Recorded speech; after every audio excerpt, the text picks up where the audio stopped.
We're live. And we are live, I think. I got something blocking my screen, but I got anyway. the YouTube channel on this other device. Yeah, I'm waiting does, for it to it does pop show in. we're live. Okay, cool.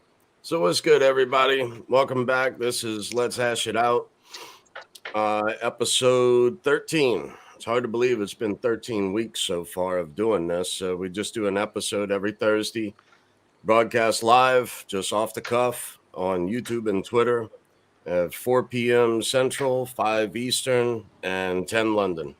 So anyway, little bit going on, a little Gary Gensler, SEC, that kind of stuff, a little Micah, not for Micah, but Micah. So anyway, what's good, guys? We're what's going on this week? Where y'all want to go to? Well, next week we got Josiah on, which I'm looking forward to. I've read the Reddit post. I've read a few comments on Telegram that I saw with people that have some questions for him. I got some questions for him too. So I'm looking forward to that, which is, of course, Digibyte related. We did an episode last night, Dave. I really liked it. It was an episode of an hour and 15 minutes about like a broad view of the crypto market. It's hard for me to think differently about the perspective we have, but it's also making me, making me a little bit, maybe not anxious is not the right word, but it at least makes me look at the thing like, am I seeing things from a confirmation bias? Like, are there people out there that can shoot holes in it? If so, please do, because either I'm a retard and I learned from it, or you're the retard and I like to make money. So either way, I enjoy that. So for those of you that haven't seen that episode yesterday, please do and let us know what you think and what you make of it, because we touched on a lot of different aspects and elements on projects in the market. So that's pretty sweet. Fuck women. No, sorry, I didn't say that. But just in general, just in general, That's just usually, in general, No, that is that's what the you should. idea. That is what you should do with them at Just some the point. chicken But heads, that's all. it's just, I've had a rough day. I'm so sorry.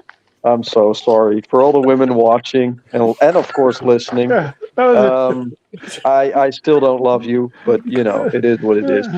No, I don't want to be a misogynistic stream, but they have their moments, and so do I guess. But I'll make it. So yeah, if you got some advice on that and blow some holes in it, feel free. What else? What else is new? Javier, Clint, help me out. What else is new? Well, I saw a joke, and you guys posted, or one of you guys did. I saw it in the chat, and it said, "Can a woman turn you into a millionaire?" Yes, if you're a billionaire first. Yeah. Yeah, that was great, wasn't it? I didn't post it. I'm just saying. I'm delivering the message. that's steak. No, yeah, that was hilarious. That was hilarious. Things must be coming to an end, or the world must be coming to an end. It's Something's just happening. it's It's a full moon tonight, isn't it? The super moon, another like the fourth one this year. Super moon. I think it's tonight. There we go. Look out. Right, this could all. Yeah, you know what? It does feel like a weird time. Today has been just kind of crazy and different. Yeah, Gary Gensler. I don't think anything's going to happen. Things don't happen to people like that. Things haven't happened to any of our politicians. No. Things don't happen to our presidents, their families, or any. So whatever that is, I can't wait for something to happen. Please have it happen sooner than later, because I can't even keep up with the conspiracy. I'll just do a little bit of a tangent that kind of folds into everything though. But they had the Republican debates were on last night, and of course Trump didn't attend. He did a speech in Michigan beforehand, and then you had the rest of the Republicans that are like way behind, debating amongst themselves, angry at Trump and say, "You need to come defend yourself," and he's like, "No, I don't." "Yes, you do." "No." And, so they're on stage all upset at each other, yelling. And I mean, they're all putting their hands up and, bickering and arguing. you can't. There's no focus, and then what happens is the one thing that I don't hear anybody talking about. They complain about this, they complain about that. This is the problem. Oh, you spent $7 trillion. Oh, you did this, you did that. But they'll talk about all the money that gets spent and how they need to cut. All right. But they don't focus on the real issue, which is it's the money that's flawed. I mean, it doesn't matter if you cut it or not. I mean, when you're creating this money, it's debt based. $1 has debt attached. So you got to create more money to pay off the debt and the dollar. And money has debt attached. So it's like it's Clint, a Ponzi. Clint, talks about it though. So it's why they don't talk about it. None of them have validity. You know why they don't talk about it. You know that, right? They can't do it. Come on. It ruins the whole system. But I'm waiting for that candidate to step up and say, "Listen, it's the money, stupid. This is why we have." Well, the last time Ken stood up, what happened to him? I know. Exactly. So we'll see what happens. I don't think much is going to change no matter who gets in because they're not talking about how to fix the money. And the money's the problem. It's at the root of all this. So we are I think something that you and Dave said, Steak, last night, you asked them, well, how close or how, I think we are very, very, very far away from reach. It doesn't mean that people won't do well or numbers won't go up. What are we far reaching from? Sorry. From the for the information that y'all were saying on whether it's this cycle, next cycle, or 33, or what I'm seeing is that until we can resolve stuff like Clint was saying, we're still playing this bullshit baby game where we can't take that big next step. The big number can't happen with this bullshit number without knowing true value. I don't see it. Not with a bullshit dollar. Well, I don't know. In all honesty, we had Jamie Dimon speaking about like interest rates possibly going to 7%, and that would be like the straw that breaks the camel's back. And that guy just mentions it like outright, and obviously he has a political motivated message with it as well concerning the timing. So let's be fair with that. But it is something that I think that he said in the aspect of like, when the tide rises, we're gonna see who's swimming naked or something like that. Yeah, and right. He should be right up on the beach. He should be on the beach right now, completely. No. Yes. If you don't see Those it, guys, that's part of the problem, Steak. No, Javier, those guys have their ducks in a row. Like they're the last ones that can be hit. They know. Like they know what's up. Well, and I truly believe that, Steak. But if we can't figure that out, it ties into what you said. So if interest rates goes to 7%, and if that supposedly does a lot more damage than the initial raise of 3 or 5%, just like Jamie Dimon says, then potentially that could be the instigator of the downfall of all the dominoes. And if that does happen and accelerates, and they slowly want to push towards that point, not breaking it, but if it does break at some point, like a controlled breaking, so they control the timing, and then they can go over from like the old system to the new system to subvert that and gain their money, then that would be a perfect playbook for them. So you know what? I don't know if it will take a long time. Let me give you a better scenario, but go ahead, Dave. So in other words, what you're saying is that property values are about to go on sale during this next crypto bull run. So if we want to pick up property, well, they might not go back up again. No. So what's the sale? Let me explain this scenario. This is something I am familiar with. What's the difference? If you owe your house, what's the difference? And you sign this. Let me get to it. If you sign that many papers, then that tells you that then that big. If you sign that many papers, then you need to be able to go in and realize that at any time they can make your loan paid to where you have to pay it immediately. So if you are paying, for instance, $1,000 of your mortgage a month, now all of a sudden you're going to have a quick choice. You could continue to pay that $1,000 even though you only owe 10 more years. Now you will owe an additional 20 or 30 years at that same rate, or they're going to move it up to where now instead of $1,000, you're going to pay $3,000 for that shorter period of time. Most people can't make that adjustment. Most people can't Well, make the adjustment of the insurance companies taking advantage of them. It's coming So down. what? So Javier, so basically, you're saying you agree that if it does move and it breaks the system, those dominoes fall, whether that's the housing market or whether with No, it Evergrande in stays the China, same. and The whether people that's stay the same. you don't. The people stay the same. What do you mean? If the Sure, dollar loses you're going to stay in your 25% same house. overnight, Let but if me the ask you euro this loses question. 50% overnight, then why do things stay the same? People get a lot Let me poorer. ask, It let doesn't me stay the answer same. that. Let me ask you this. Right now, Steak, you owe, for instance, you're paying $1,000 because you can afford it, and that's the limit that you can pay. And right now, you can't afford to leave. But the bank comes up and says, either you come up with all the money that you owe right now, or you keep the same payments. We're just going to give it to you a little longer. Is this the time that we go into the place where we own nothing and like it? Yeah, it seems like if we could pay another 40, 50 years at Well, this well, same I rate. I was don't I thinking don't more I the don't think pendulum that's I don't swing. think that's I don't think that's a valued point, Javier, from the simple prospect that a lot of boomers are still alive holding most of the real estate. So why would they move? Oh, So you just well, maybe over in other places.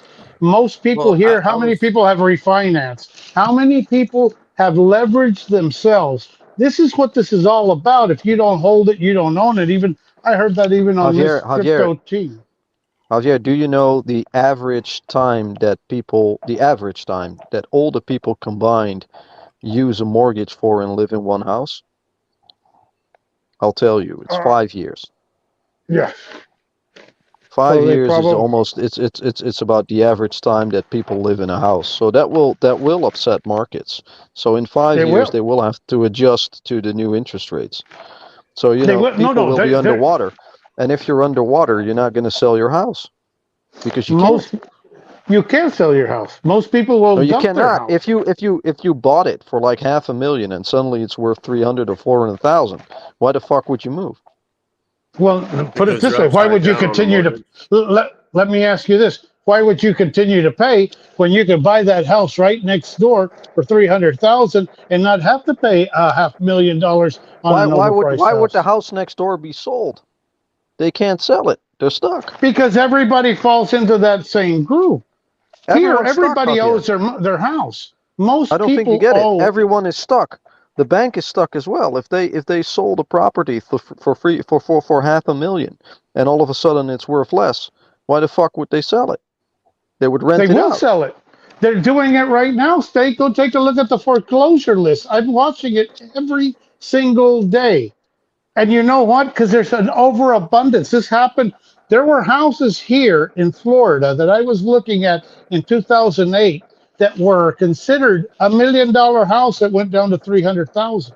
Do Yeah. you know Well, why? Because there was a maybe the bunch housing. of them that got dumped in Well, that time. Javier, we have a scarcity of houses here. I don't know about the U.S., but we have two little houses here in the Netherlands. So maybe it's a different market. Could be. Well, I would just think that the price will still go down. And here's another reason why. Going to that 10%, Oh, I most people agree can't that the afford as price much goes house. down. I agree Yeah, that it goes down. and Well, it's so the inverse correlation is what I was referring to. Yeah, explain that's that, what it's Dave. called. Well, No, I know Yeah, so what you that mean. way, when interest rates go up, like if you're in bonds, interest rates go up, you lose money. Interest rates go down, you gain value. So when interest rates go up, people can't afford what $1,000 a month used to purchase in a house now costs 1,500 a month when the interest rates go up. Or vice versa. Say a house was like currently worth $1 million, and then suddenly overnight, like you said, it's worth 300,000. But the person who's going to go in and finance for 10% of a mortgage, okay, is first off, do they have the credit to do it? Then second off, do they have the they don't means need to it. repay? Well, Yeah, do it'll they be have the the people means with to cash. repay? These are things that the loan officers are going to be reviewing. But yet, if your debt to income ratio is out of whack, you're going to see people not be able to afford housing, even compounded from where it is today. I mean, at a 10%. Now, all I'm reading right now that what's happening in the market right now is people are willing to sign 20 more years at the same price because they can't afford to go up. This is just what I've read. And so that equals out, and I don't know how much more money, but if they had 10 more years to pay, they are adding another 20 more years just to keep it at the same rate. And I would do the same thing because I can't go get rent for $1,000. So I would Yeah, but just go, Javier, within those mm-hmm, 2 decades you mentioned, we're already moving to a new system.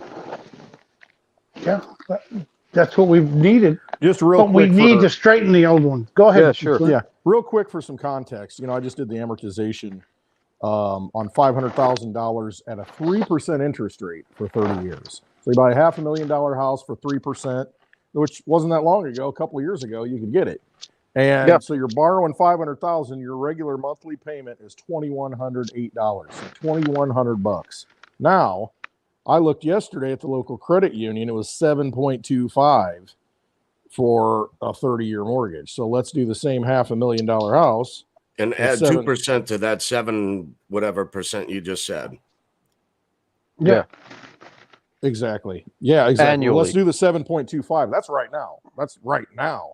Yeah, Okay, it's going to 10. Your monthly payment went from $2,100 to $3,400. Yeah, but your wages don't increase that much. And then your taxes, what are they? They're going up every year. So let's say it's 10%. Let's see what that does. And do you know another tangent in that? Most of the real estate is held by those commercial banks that aren't being backed. And I think they call them BlackRock. They hold that back. The pension funds hold that shit back. Exactly. That's where you get hurt. All right, so here you go.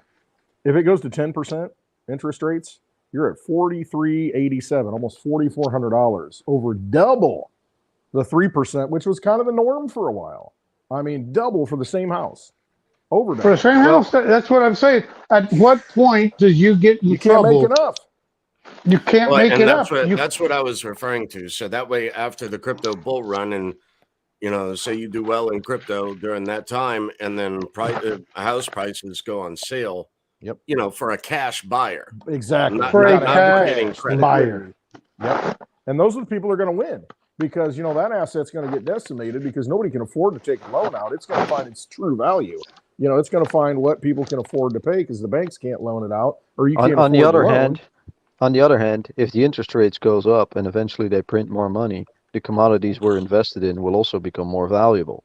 Oh yeah. So we ride that wave upwards. Yeah, it'll soak it up.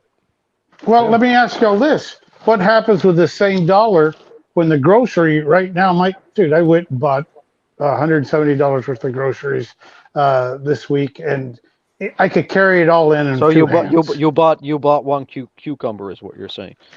Basically, at that point, when does a cucumber, a chicken, and a pack of a margarita and a bottle of margarita becomes the equivalent? The equivalent of half of a house, because it's going up. Clint, tell me it's not going up. Tell me that your food bill is not. No, the price of everything's going up. So, but yet we're going to knock down the price of the houses because we will have an overabundance. I understand. Now we have people. Most people, I think, state what you don't understand. You're thinking there's a 30-year fix, and it's not fixed. That one is harder to get. You want that floating loan? They'll give that to absolutely anybody, or it can go up and it can go down and it go. Yeah. You're going to get screwed on doing this. That right now, though, because they're going to say, "Well, shoot, how much higher can it go? I'll gamble and it'll go back down. Rate, and then it's lower later. Well, then it goes to 10%. You're effed. You're like, oh shoot, I put the wrong bet, and I'm done. So yeah, I'm one of those people that are waiting to capitalize and take advantage of an opportunity if an opportunity comes along. but it almost scared too because I got saw it carrying in costs. '08 and I missed it in '08 Yeah, like that's I a big usually one. do. But this time I'm ready. If it needs to be, I'm a little bit more ready because I have a different time frame than most of y'all. I want to live comfortably, and not that I'm not living comfortably now, but more comfortably. And so I'm making decisions that I can make. But I am a cash buyer. I'm not going to be a. Right. And, And that's when you and get I your will. deals. Right. But And I yeah, want a deal. If I'm paying cash, I want a deal. Absolutely. And the banks Yeah. will give it up. I mean, I've seen, we remember 2007, 8, 9. They're just like, just Yeah. buy it, make an offer, buy it, take it off our Well, hands. We got to pay property taxes. this We is got to what mow the happens if they lawn. don't We got to do all this stake shit. here. Get rid of it. This is what happens if they don't stake. You got a bunch of homeless people that'll walk into that house and not only steal everything in there, but they'll steal the copper wire and ruin the house. And that's So what the they do. bank is They'll tear it holding out. an asset It's a that liability. if you take that out, these are houses that are made of block, and so now you ruin the house. It becomes even more worthless. So Yeah. they are in a rush to trade and But get Javier, your. I don't think you missed the fact that eventually they'll socialize the losses. So that house that gets fucked up eventually gets paid by your taxes. So Oh yeah, Or No, through they would inflation revolt because the here Fed we're buys it used to all up. that state. The government buys They it would all up. revert. They would revolt against that bullshit here. Yeah, but we haven't revolted Socialism on only anything. works We until only you talk. run out of other nah, people's money. Dave, it's very unpatriotic to revolt. So you No, won't. bullshit. Socialism only It's works till you un-American run out of other to people's revolt. money. Wait. It's That's not it. American to revolt and to get your guns It's not and American to to lay on criticize your the fucking government. ass It's and such a expect fucking non-American UBI thing to either. do. Oh, I come on, man. Well, it's just horseshit. It's all horseshit. I'm just fucking with you, but you know that the media will 1776. the Come on. media I mean, will come in. dude, look, okay, first off, if They're we going to got create an if we got enemy, this and it's like, bullshit socialistic society of UBI, right? You're still not going to stop the guy that gets his UBI but on Friday Dave, and goes to the you, fucking strip club. Dave, you You're don't not going to stop understand. that guy. You're not going Dave, to you stop don't the guy from understand. getting drugs or fentanyl in the street either. I'm sorry, Dave, but you don't understand that pensions are very Make it socialist rain, and Clint. very European, and you don't need pensions in a capitalistic market. Yeah, they're going bye-bye too. Yeah, you don't Pensions need are them. It's going a very bye-bye. socialist If you construct, get and if it's your not company capitalistic. offers you an early payout on a pension, my not advice, but I would take it. Yeah, not financial advice, but I kind of agree. Make it rain, Clint. Make it rain. I'm No, rained out. All I had was Yeah, I got like 11 yeah. ones and they're on the floor. Yeah. Well, that's where they belong. Look, You know what? Sounds great. It sounds great, nice and rosy in theory, but in practice, it's not going to work. It's not going to work in the wild. Well, we got to, as Clint said, we've got to fix the system. The system is what the problem is, and Javier, what do you mean we? Well, when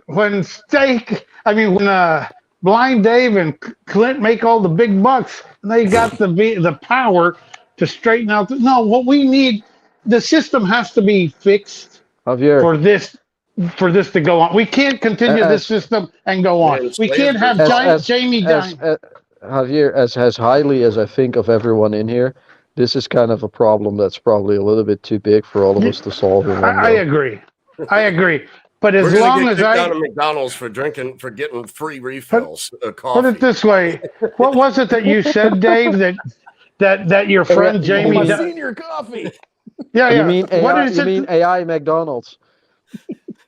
And Dave, what did you say that Jamie Dimon was looking to cut off people from cashing out of crypto? How convenient for that SOB to do it. Is he still the guy setting the price in the COMEX for the silver? Maybe we need Jamie Dimon, since he's so good at setting that price, to set the price on the U.S. dollar, because right now nobody else is. Oh, I don't trust that guy as far as that's wrong. Of course I don't trust him, but you might be onto something. Eventually you might, one of those cocksuckers will probably become president, Well, that's And, why that's why I wanted. That's why I was hoping Trump would be the bankrupter in chief, and upset the whole thing and just restabilize it. I figured he's got experience. Get in there and bankrupt the whole thing. Which go fuck it. But I mean, reset it. My thinking was, all right. They talked about the platinum $1 million, or what is it, $1 trillion platinum coins. We're gonna make $1 trillion platinum coin and do this. Well, you know what? Create them, pay the banks off, everybody's mortgage, cancel all the debt by paying them off with platinum coins, and then we start over. It's basically reset, and it's like, all right, now use whatever money you want to use. And then start the new system. Yeah, and then start the new system. Everything's paid off and zeroed out. You can't start the new system with a broken system. It's going to be based on gold, silver, and crypto that has defined, parameters. Then I leave and go home. Okay, so you print you create $1 trillion coin. Well, make about 100 of Where them. does the 6%? There ain't gonna be no interest payable to the owners of the Federal Reserve? There isn't gonna be any. It's gonna be pure Where does that 6% come from on the $1 trillion coin you just created? There ain't gonna be any, because it's gonna be just $1 trillion coin. I'm gonna stamp it on there. I'm gonna give it to the bank and say, hey, we just paid all these mortgages. Cycle starts over again. That $1 trillion is now. Well, question: that $1 trillion coin is that minted by the Treasury or by the Federal Reserve? Treasury's going to mint it. It's doesn't matter. That has different constitutional law. Yeah, it has a different constitutional law all to its own. Or you make it where the Treasury can coin money, but the Federal Reserve is a private corporation. It's all fake. No, you coin it out of the Treasury and payable to the shareholders annually. Look at the honest people that are going to decide the value of that coin. The same people that are deciding what the hell's going. I'm sorry, guys. It's not that I want to shit on our fucking goddamn election system, but it's just nobody's fixing this shit. And until, if this hasn't been the biggest distraction in the world, to where you have two people that are so opposite, and you're still believing that your side, I don't care what side you're looking at, is going to be your hero, there is a big problem. Look how I hold my finger, just like a certain president.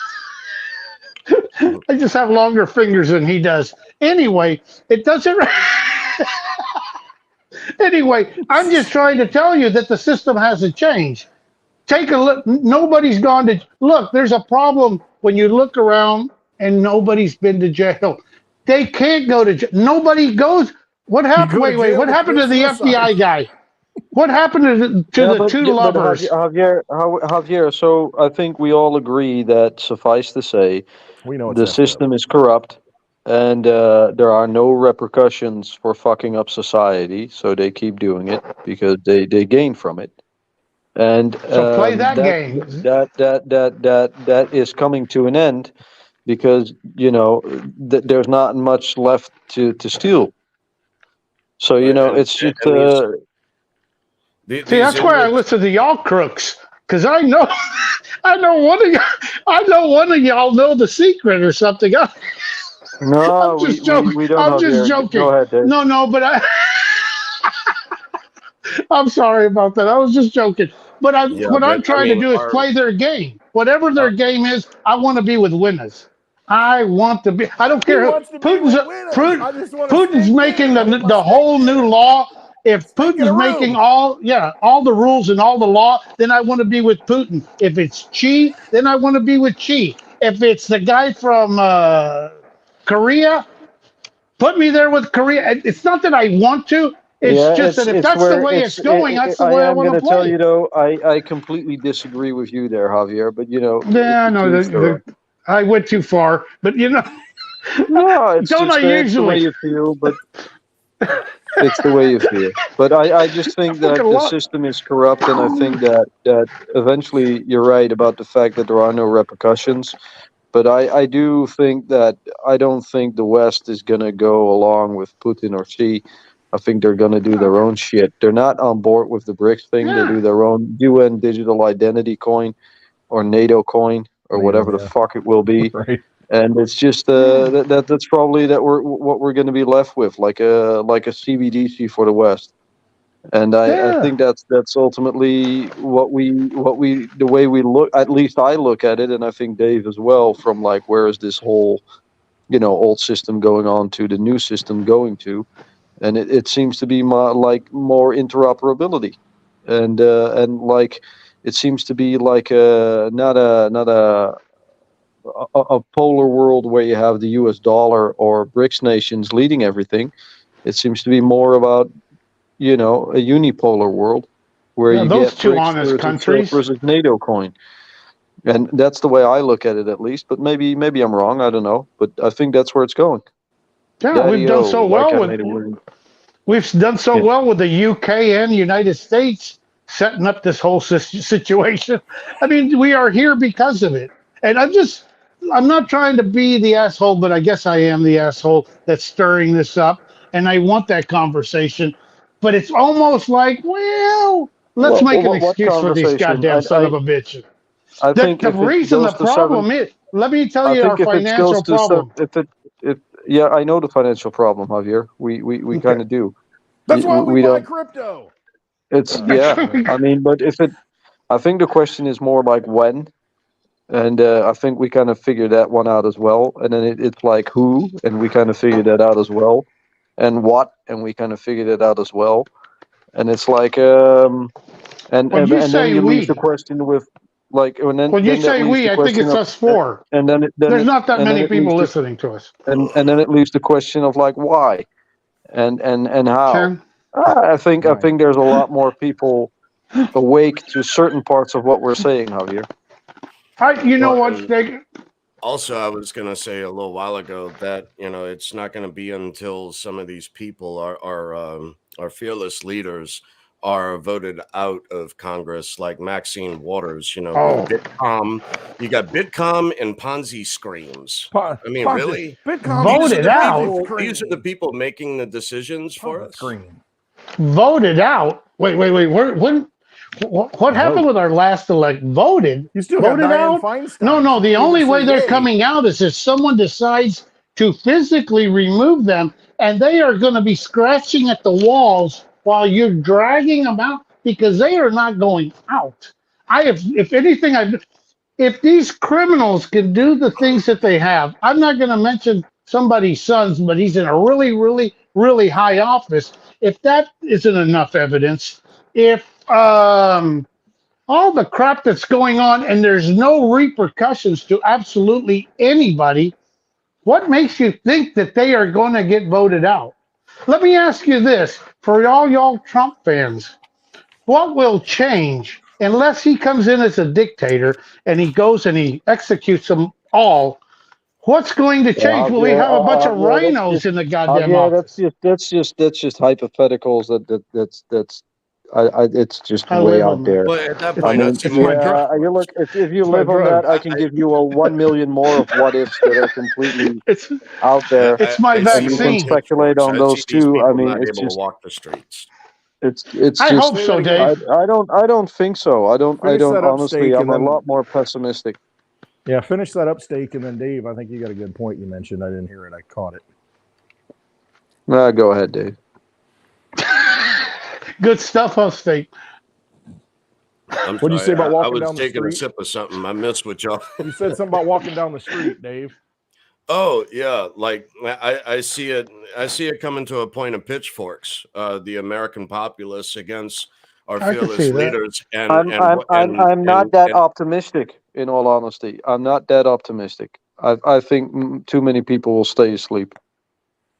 I think you I underestimate can't. the. You I know. think you underestimate the population of the United States. Though.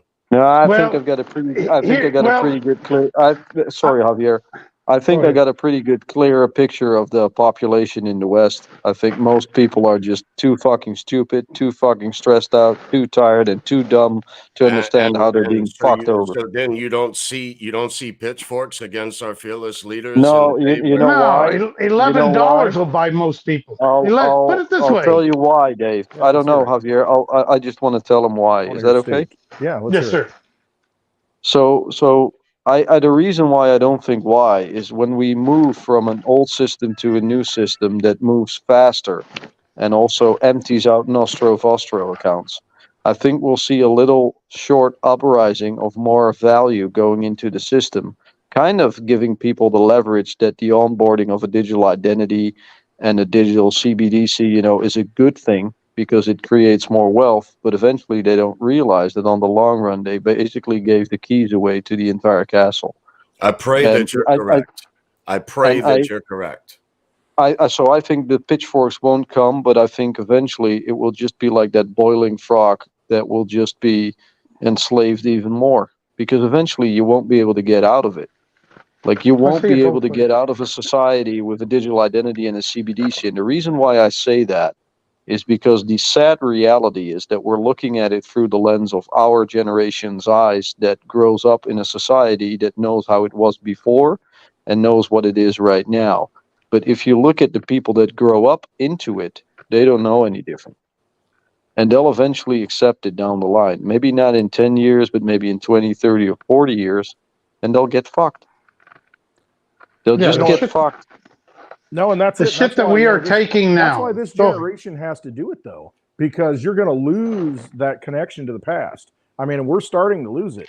Generations that come after us, absolutely. What happens is you've got people that have grown up on digital technology and never touched a dollar. I mean, all they do, my daughter goes to a digital campus.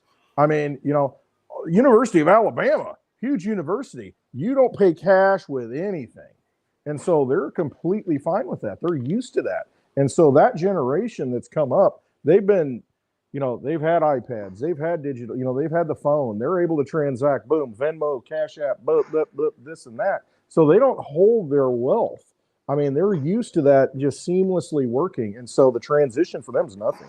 And so, it's a CBDC. It's it's just a different name. As long as it works, okay. But they don't realize, and that's why we got to educate them. And that's why I think we got to change it now, because as it doesn't take that many people. So when you're talking about pitchforks, it doesn't have to be pitchforks. Yeah, they shouldn't be able to walk down the street. If 1% of the population's awake, and we can push our our mindset and change it now, that's the time to do it. If we don't, what's going to happen? They're going to say, hey, we'll let a few of you get rich on crypto, all you miscreants. And then what are you going to do? You're going to say, I'm good. F it. I ain't going to get involved anymore. I'm just going to go, retire on an island. And then you lose that. They're disarmed at that point. You lose those voices that have a connection to the past. It's like, yeah, you're basically bought off. Hey, you got rich in crypto. You're free. Go do your thing. Shut up. I'm going to tell you this. They're like, okay, everything works fine until it doesn't. But they get it. Let me tell you this. They already get it. My brother just got back from Colorado. He's got a son there. Everybody's gone hippie.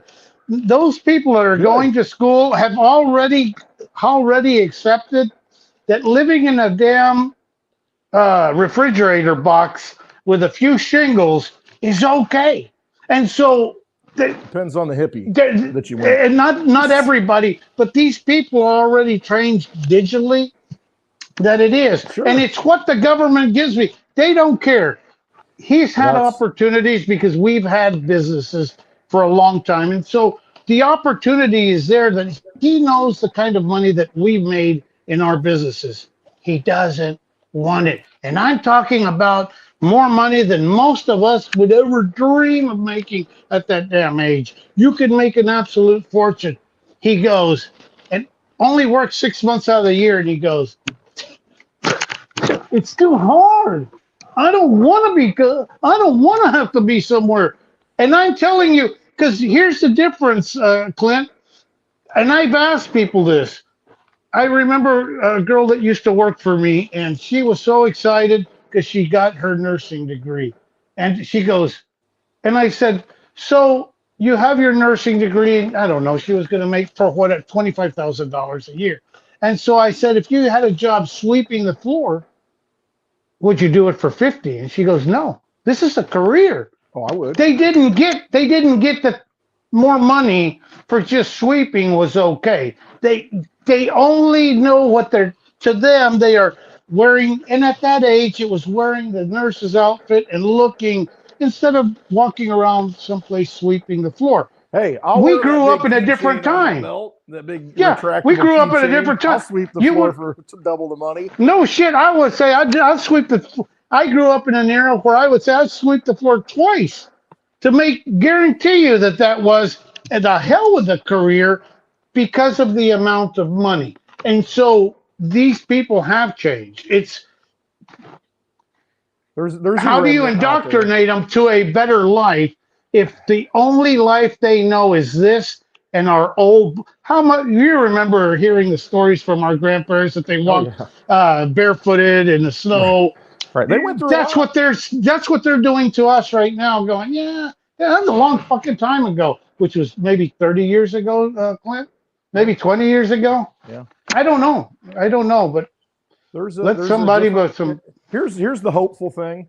I mean, the cycles, the pendulums swing both ways. And the problem is that we're trying to wake you up before we got to swing all the way this way. And then it's got to come back. We're trying to wake you up in mid-pendulum swing and say, listen, if it goes too far this way, it's going to be really bad. Just saying, all you got to do is look at history. Trust me on this. Do your own research, understand the truth. And eventually it's going to happen. It's going to get this far. Tyranny is going to go, and then it's going to swing back the other way. People are going to revolt. I don't want it to get to that point. Let's have a bloodless revolution while we still have an opportunity to do that, to where we have an opportunity to say, listen, this is what's happening. You've got a means or an escape route. I mean, and crypto is one of those things. Gold and silver is one of those things. Having things in your possession is one of those things. It's just that when it's easy and you think, well, shoot, the government's going to send me $1,000 a month in CBDCs and UBI, and I can spend anywhere I want. It's very easy. I've been doing this all the time. It makes it very difficult to break that mindset. I mean, people, they're tempting them into that system. They're luring them into that system. And I mean, nothing's free is what it comes down to. Nothing is free. So don't think that, oh, this is cool. I can go get my Doritos. I can get all my stuff, and just pay with, with the little phone. It's just that, it comes down to a personal choice. And we need a lot of people making good personal choices is really what it comes down to, and realizing that nothing is free. I mean, let's not get to that point where we think that everything's just going to run itself and Big Brother is going to take care of us. We can't get to that point. If we do, and if it does happen, it'll swing the other way, but it won't be in our lifetime. If our children, right, and every time they swoop in to help us, they just take more and more rights away from us. Oh, absolutely, because they know where it's going. They have to enforce more rules because we can't have these people waking up and and changing things. You look at what's happening right now, and this is just a little bit tied in. Remember when Trump was impeached, and this gets a little political, but I'm not trying to be political. Remember when he was impeached? 24/7 news coverage. Yeah, exactly. Which time? On the TV all the time, every network blasting it. Well, now you've got the hearings for the Biden family or Biden impeachment. You can't even find it. You got to go on YouTube to find it. And it's like, that tells you what the narrative is. And it's just, they put the propaganda out there. And if you don't do your own research, if you don't seek out other sources, I'm not supporting either side. I'm just saying that there is a narrative out there. And if you go along with the narrative, you're just going to get pulled into the undertow. They're going to take you wherever they want to take you. You've got to discern for yourself, what the best thing is. And you got to understand what's going on. Let me ruin the movie for you. Yeah. Welcome to my world, Clint. I know, right? Let me ruin this movie for you. Nobody goes to jail. I know, that's the end of the movie. Hey, guess what? Nobody went to jail. Did I just ruin it for you? Into Seinfeld. The comedy. Nobody goes. Put it this way. Maybe now they'll start putting at least one or two. Pretend to let them out, give them plastic surgery, but at least put them in jail, because what they have told people like me and you and Blind Dave, not Steak, but what they've told us is, no matter what you do, you've got a diplomatic immunity that's gonna be. You could do whatever the heck you could steal. There's insider trading in our own government. There's this. You can do anything you want, and there's nothing we're going to do. At least pretend to put the son of a bitch in jail, or the son of a bitchess in jail, because if you don't, then people like me do not believe in the system, and people like me will just continue to go, no, until you straighten this shit out.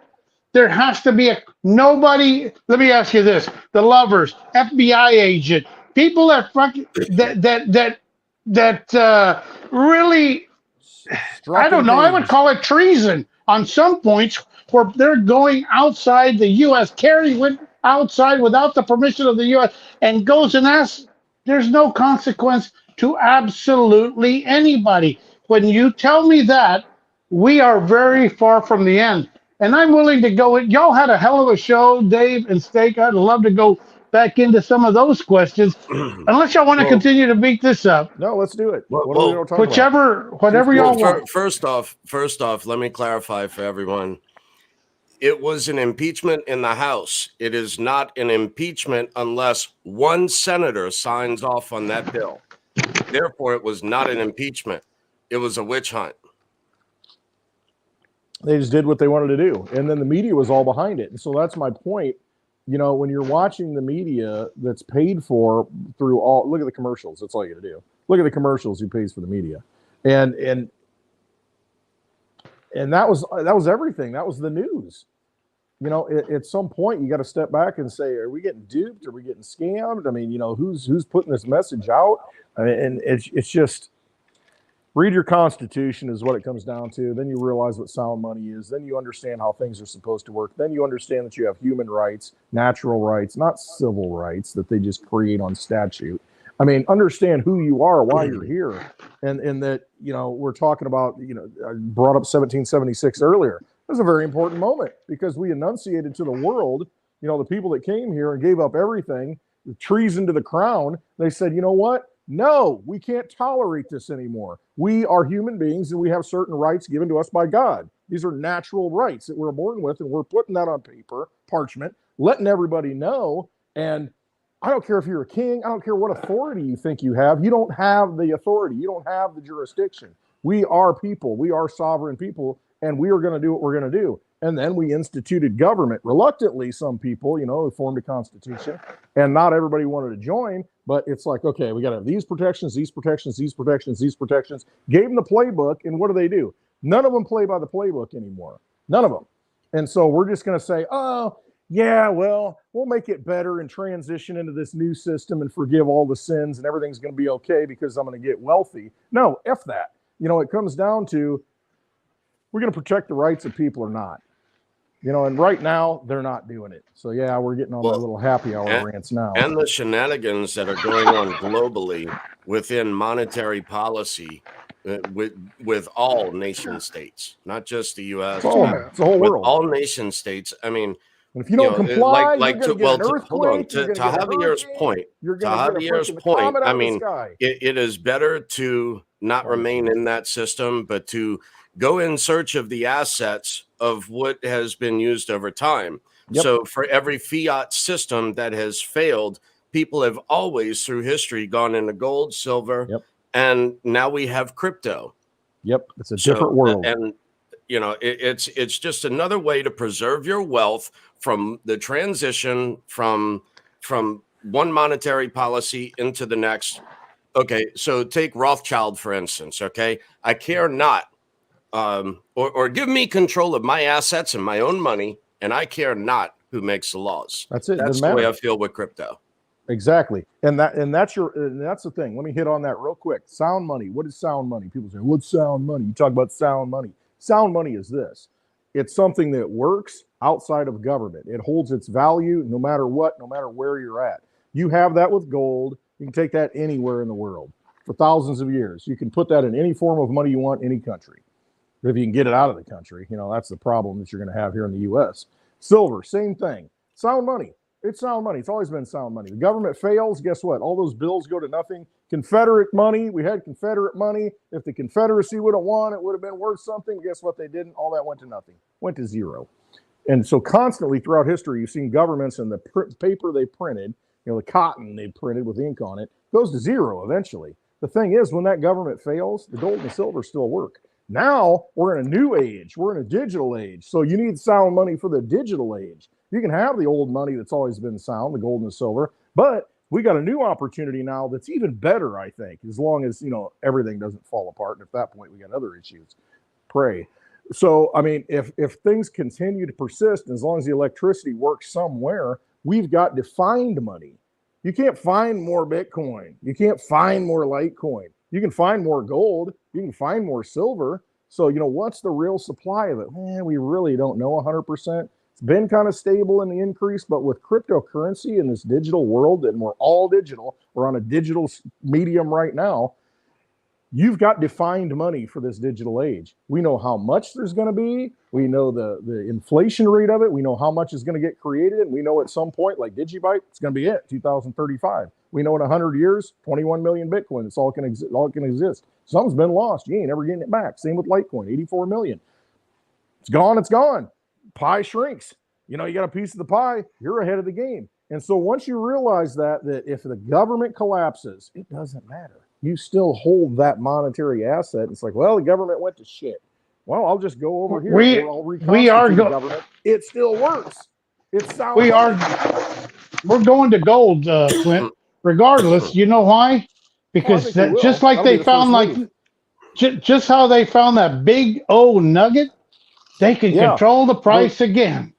They could always control the price again. Always. We found another vein. De Beers and diamonds. They control the price. They'll just stop. And nobody's been to jail. There and grab that gold and take it out in a black helicopter. And the next thing you know, it's not coming onto the market. We control it. They can't do that. They're trying to do that with crypto. But guess what? You still got an opportunity to get it. And they can't control you from getting it. They're trying to do that. They're trying to close the gateways. And that's why it's so important and why we preach this stuff. It's like, you've got an opportunity right now to get some of that sound money in your possession, not hold it with a custodian, get it out of those banks, get it out of those exchanges, hold it, because you can always use it. If you want to pay me, and I don't care till the day I take my last breath, if you want to pay me in cryptocurrency, Litecoin or Digibyte, Bitcoin reluctantly, because I don't want to see you that long and wait for the transaction to confirm. I want you out of here. But you can pay me in that cryptocurrency, and I will take it. So, hey, you want to come out here? You want to have a drink? I'll have a cigar. Pay me in crypto. I'll take it. It works. Anyway, there's my little rant. Steak, he went quiet. Sorry, man. Yeah. You fell asleep? You bumped your head? We hurt your feelings? I don't feel the need. I don't feel the need to interrupt. I'm just listening. Yeah, we're just dogpiling our system because we're old farts, and we've seen it. We know what it's going to go. Like I said, are y'all wanting to go to another place with? Like I said, I saw a lot of value in y'all's show that y'all did, but we can continue. Maybe this is a political show. Maybe this is a shit all over our government show. I don't care. Quick question from the comments from Warrior 32. What was up with Katie Hobbs not being governor for a day? I don't know anything about that. Yeah, more drama, more bullshit, more look here, don't look over here. Same thing with BitBoy. You want to bring BitBoy into this thing? Really, this guy just seemed to drop the phone and everything's perfect. And look, quit peeing on my leg and telling me it's raining. I know the damn difference. The hell with if you're dumb, if you're willing to take the man's advice, dude, he's got 1 million subscribers. How many do we have? Let's just be frank. Are we the idiots? And I'm okay with that, being the idiot. This is for my personal benefit. This is and whoever else wants to listen to our craziness. And like Steak said, we'll either be crazy at the end or we'll be right at the end or in between that point. But if I have no opposition to anybody going right, as a matter of fact, I think that FXT guy, that SBR or whatever his name is, he's opening up another exchange. Why don't we just go and jump back in it? Because it's different this time. This time it's going to be different. Well, dude, that's your fault. In the hourglass. So are the days. If you're a gambler, you're a gambler. Gamble. I mean, I'd rather be crazy and alone than be a sheep in the herd. I mean, that's basically what it comes down to. I'm not going that way. I'm just not doing it. I'm a contrarian when it comes to that. If the masses are going one way, if they're trying to push you a certain way, Javier, you're the same way. I think you're immediately suspect. You think I'm going to go this way and kind of see what happens here because I'm not trusting this.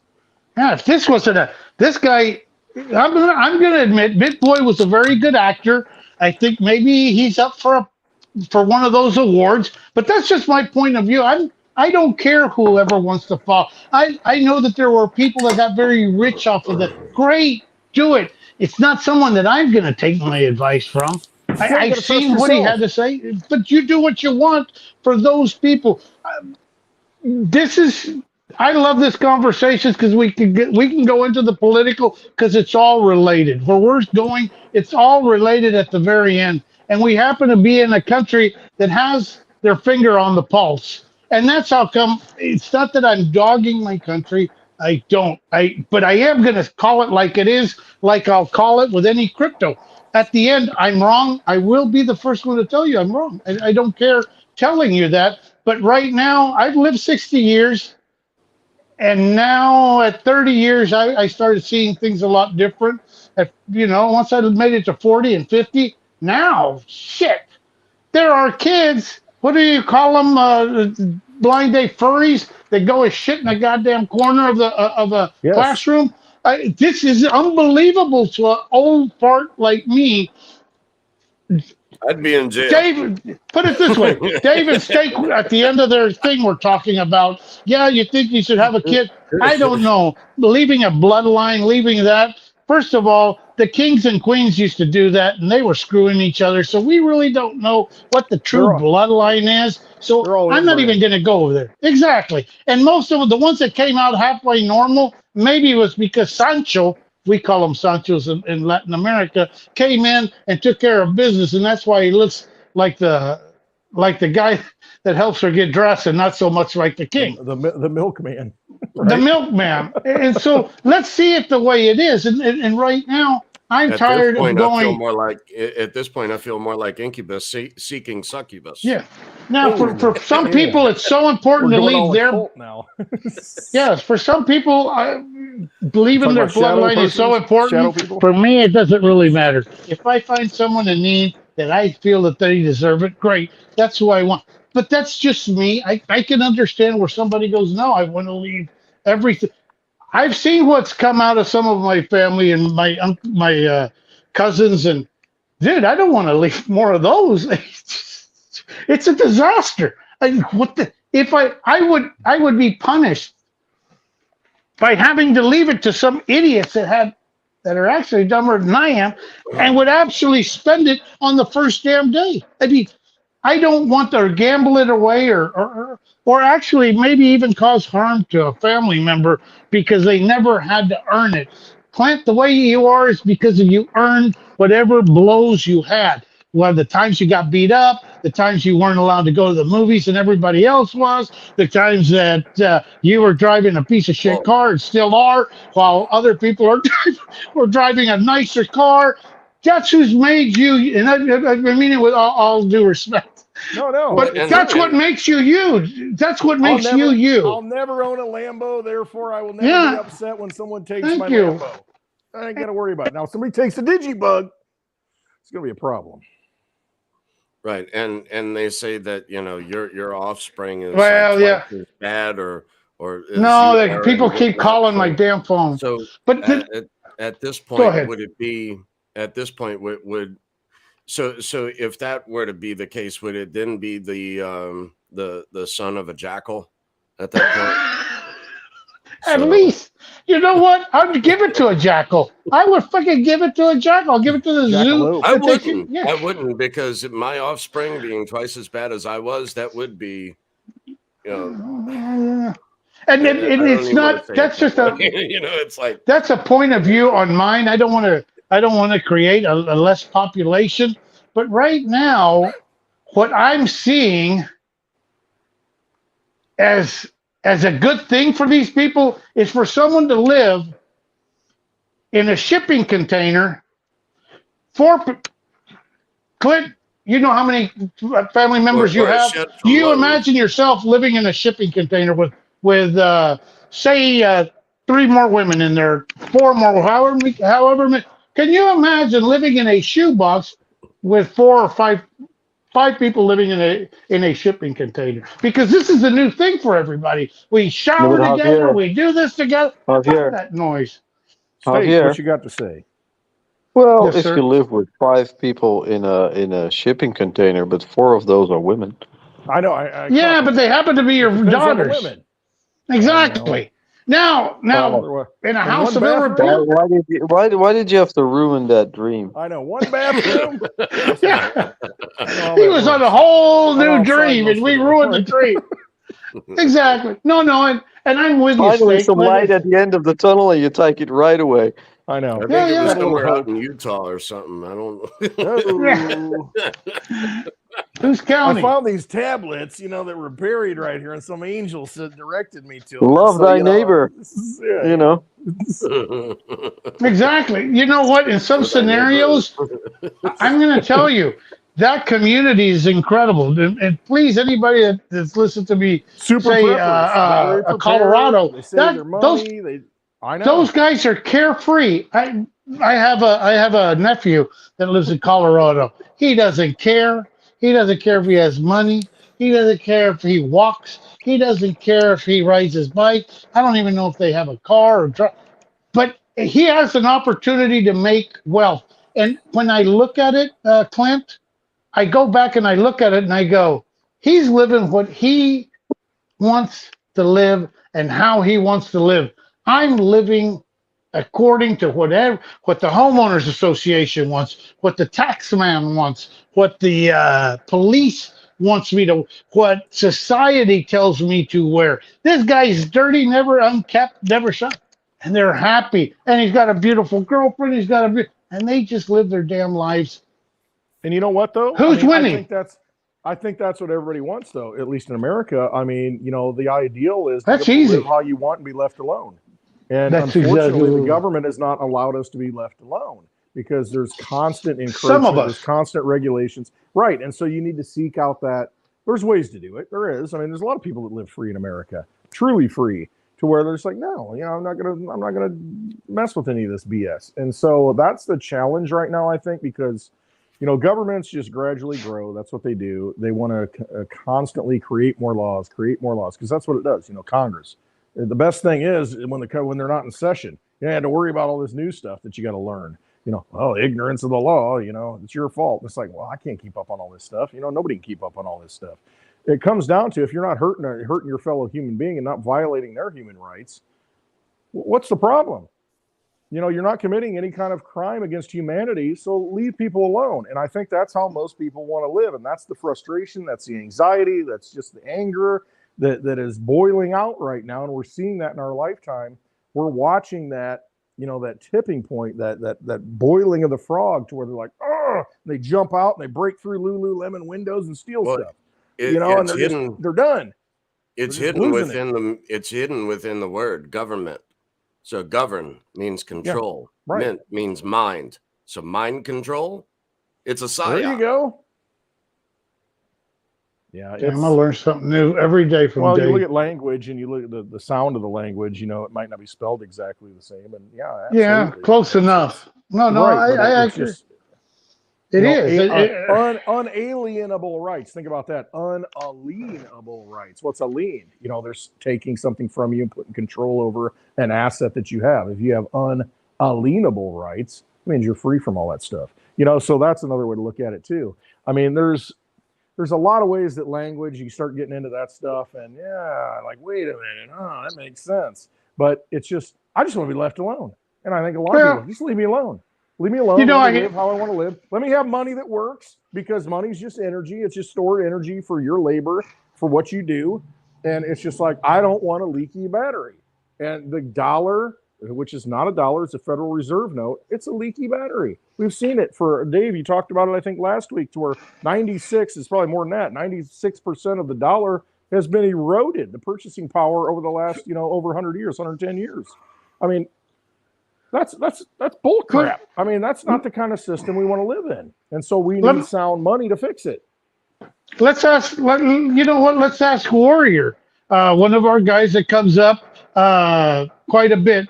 He's Native American, and he tells us stories. And man, I'm interested in the stories that he has to say when he was walking through and living life and basically living, I don't know, ayahuasca, whatever the hell he was doing.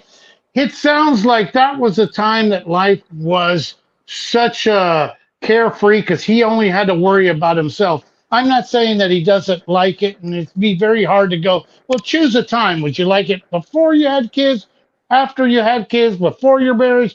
I'm just asking as a general, when you have that thing where you're like, fuck it, dude, I don't have to worry. I'll find a way. I only have to worry about myself. There's that time, and he was living, backpacking, staying wherever the shit he was staying, doing whatever the hell he's doing, and then you start putting value. Are we the ones doing it wrong? Trying to go up and trying to have that house and that mortgage and that tax and that this and this.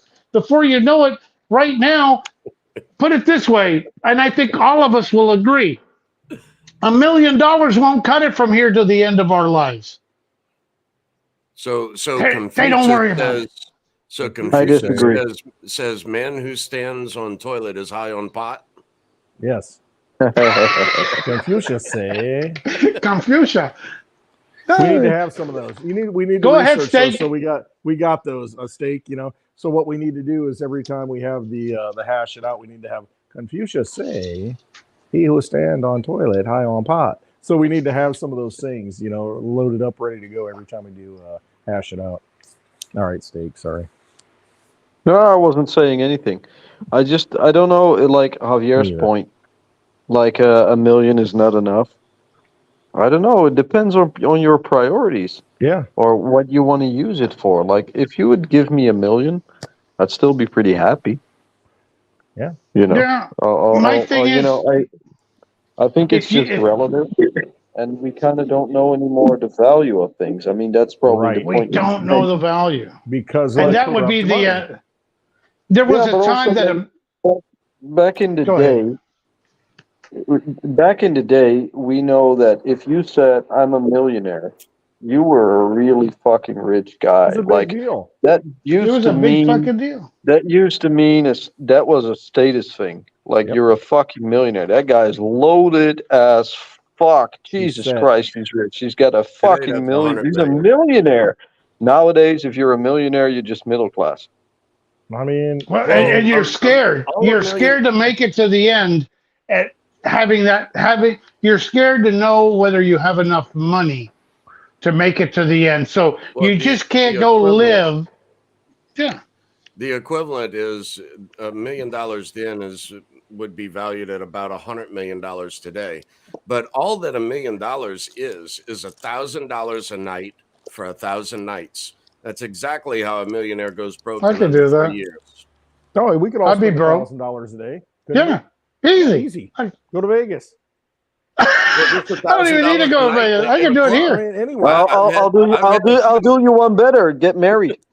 Yeah. No, thank Stay married. you. No. I'm the only one here. No, Stay married. better Boom. left Drop for the her. mic.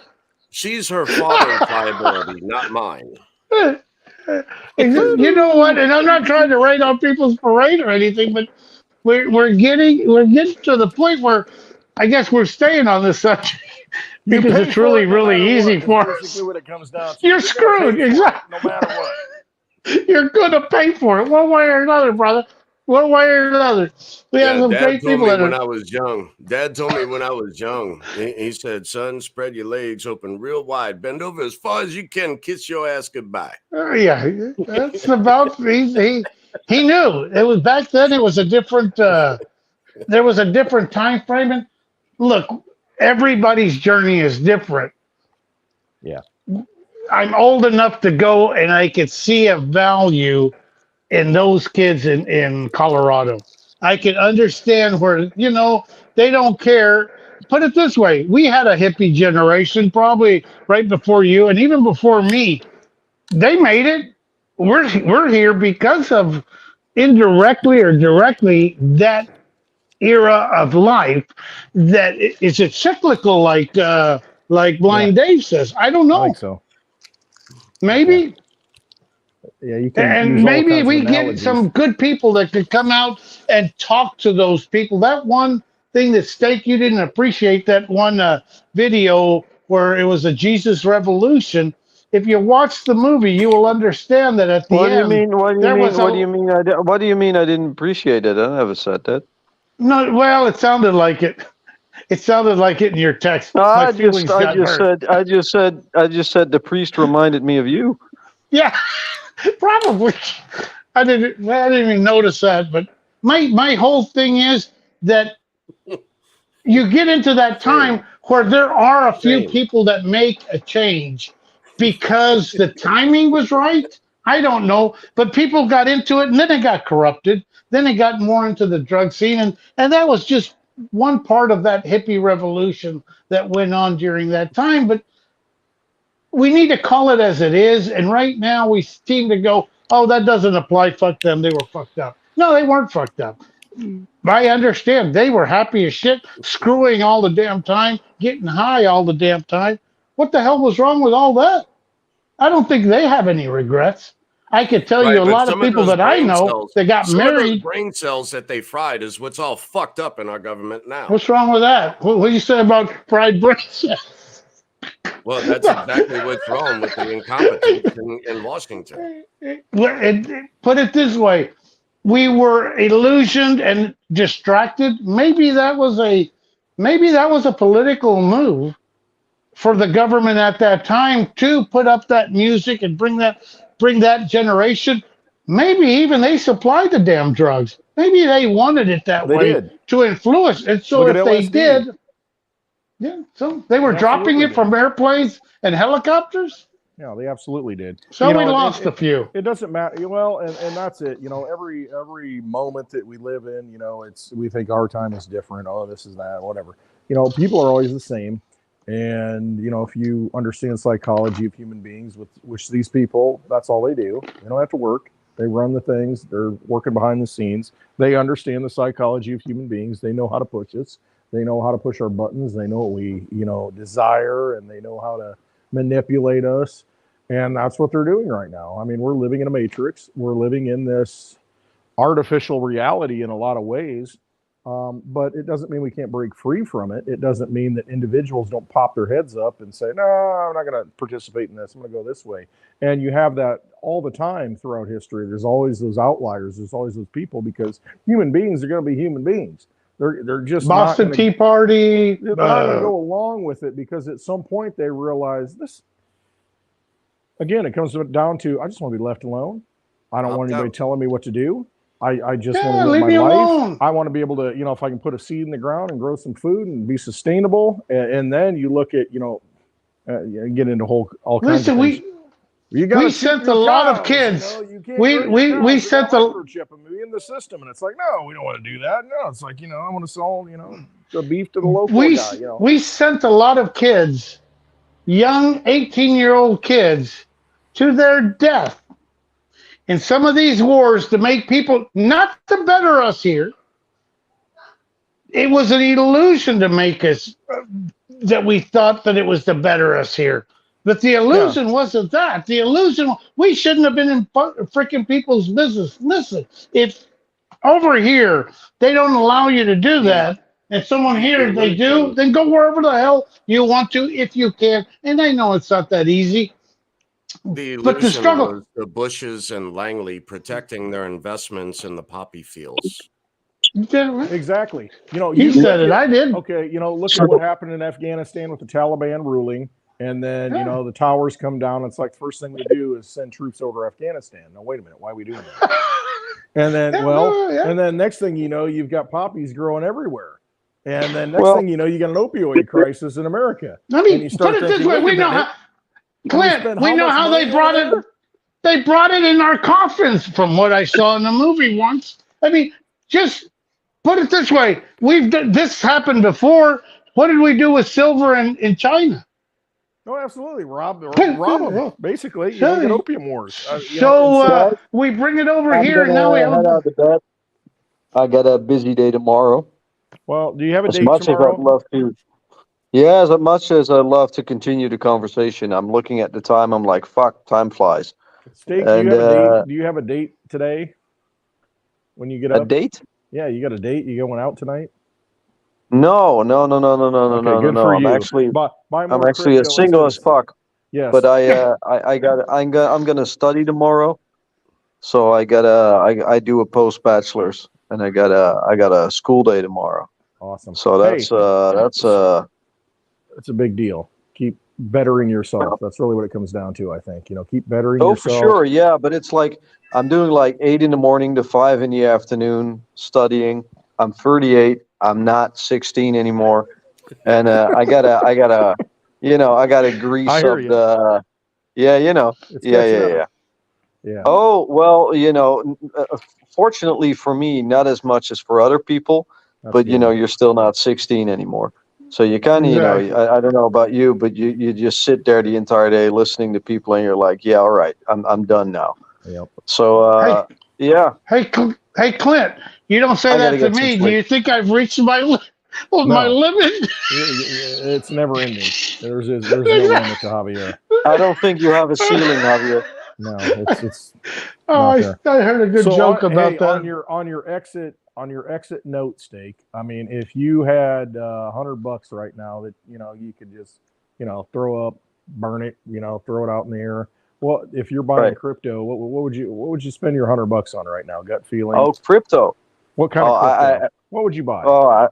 Buy any crypto you want.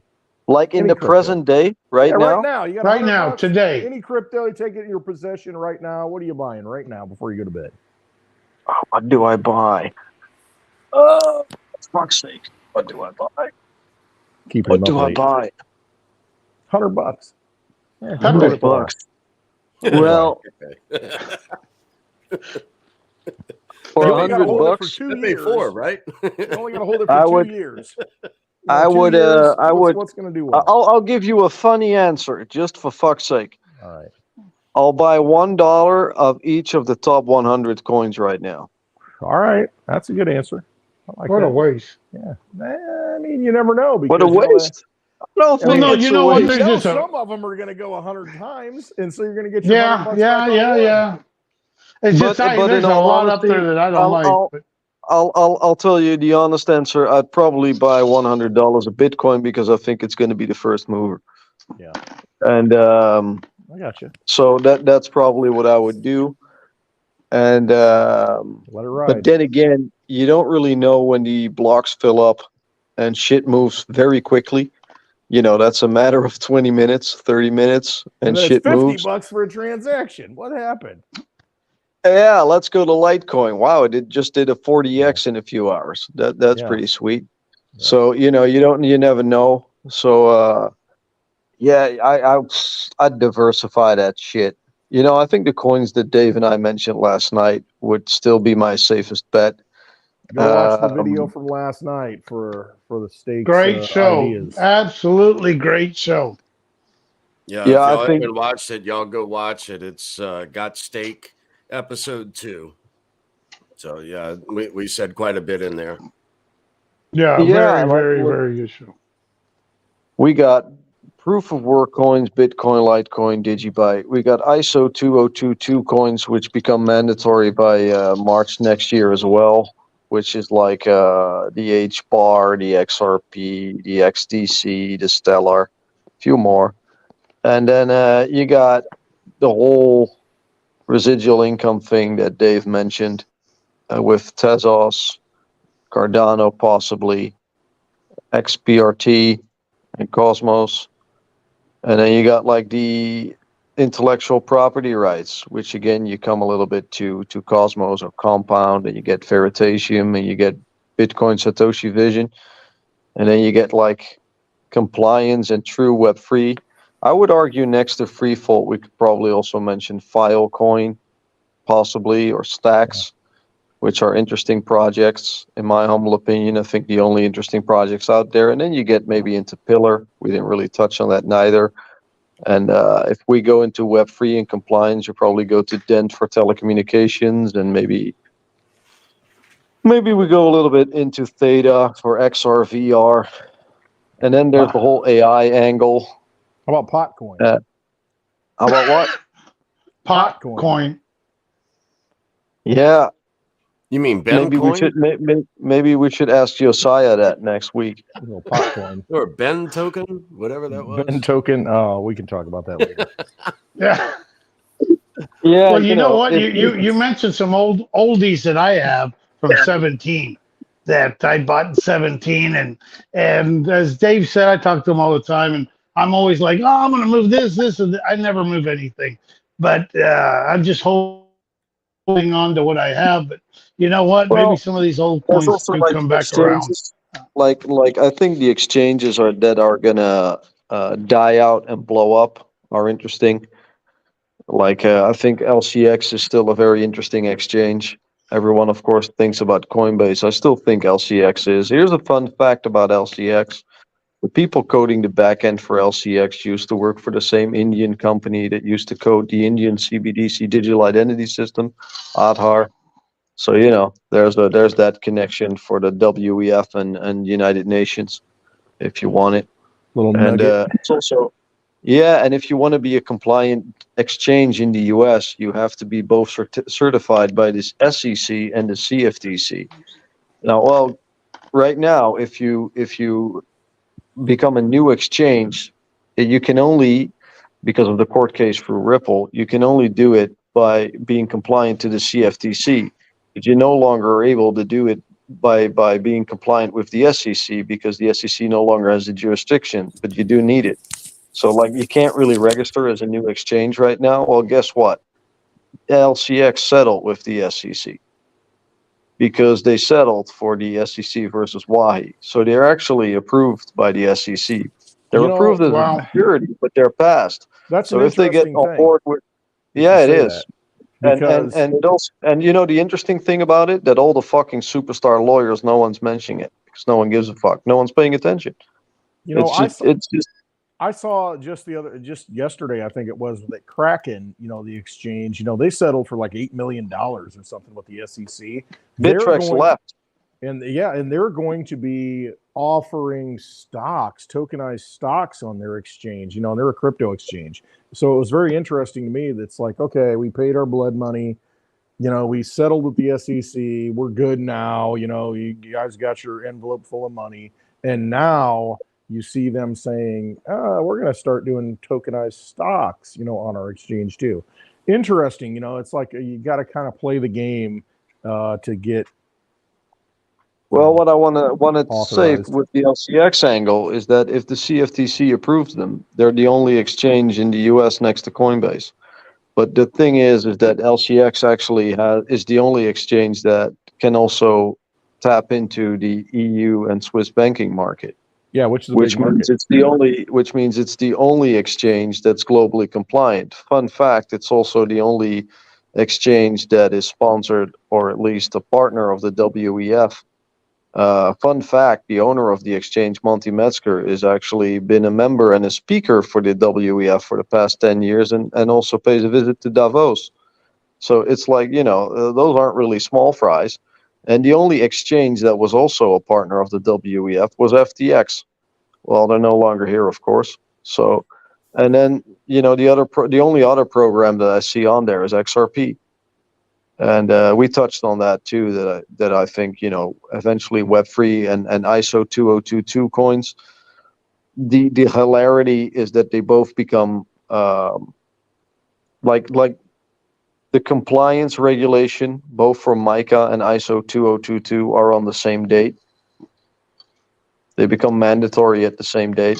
No coincidences, man. They like their No one's timelines. talking about it. No one is. I don't understand why it's so easy to see that they both become compliant, or compliant, mandatory from the same date, 1 March of 2024. Stablecoins become compliant. Hang on.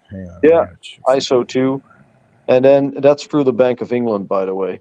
And, not a small player. Not a small player at all. And it's just no one is fucking mentioning this shit. And I don't get it. Well, I just don't fucking get it. You are. I'm the only hash it out and then I'm the only one. Out. Why the fuck is no one talking about this? Because everyone is stuck with Bitcoin, with IMF, and with El Salvador. Because we're worried about Taylor Swift and Travis Kelce. Thank you. Because you. that's the Woo! big news. Because it's like, did Who- you who's see Taylor Taylor Swift? Swift? Exactly. Taylor Swift was at the Chiefs game in the box. And, Don't you know they anything, showed Steak? it Don't you 6 keep up with times. the, what's I going know on? about the Swift system, but I don't think you're No, talking It no. was about the that. Taylor Well, if Swift you don't, then system. you That's have the no, American you don't system. understand. That's your problem. Go look her up. Go look her up. Then you'll Oh, it's a her? understand where we're frustrated. Yeah, good That's the question. only. It's a her. It's a her. So Yeah, why are you it's a her. frustrated by her? Never mind. If you don't get it, there's also there's Oh, like also a few sisters that we consider Javier, royalty I'm here not in the getting it, United but States. are you getting her? No, no, that's way young for me. But you'll understand that has got more attention. What Clint was trying to say, that has more Yeah. attention than all the shit that you're Look, saying. Well, it's look over here. Don't look over Yes. here. That's all that's Bread and going on. circus, It's a baby. distraction. Bread and circus. That's all it is. Well, the funny thing is, if And I you could look at probably like still all get the- her. if I look at all those timelines, and like what everyone is saying, it's all kind of moving in the same sort of area of time. Yeah.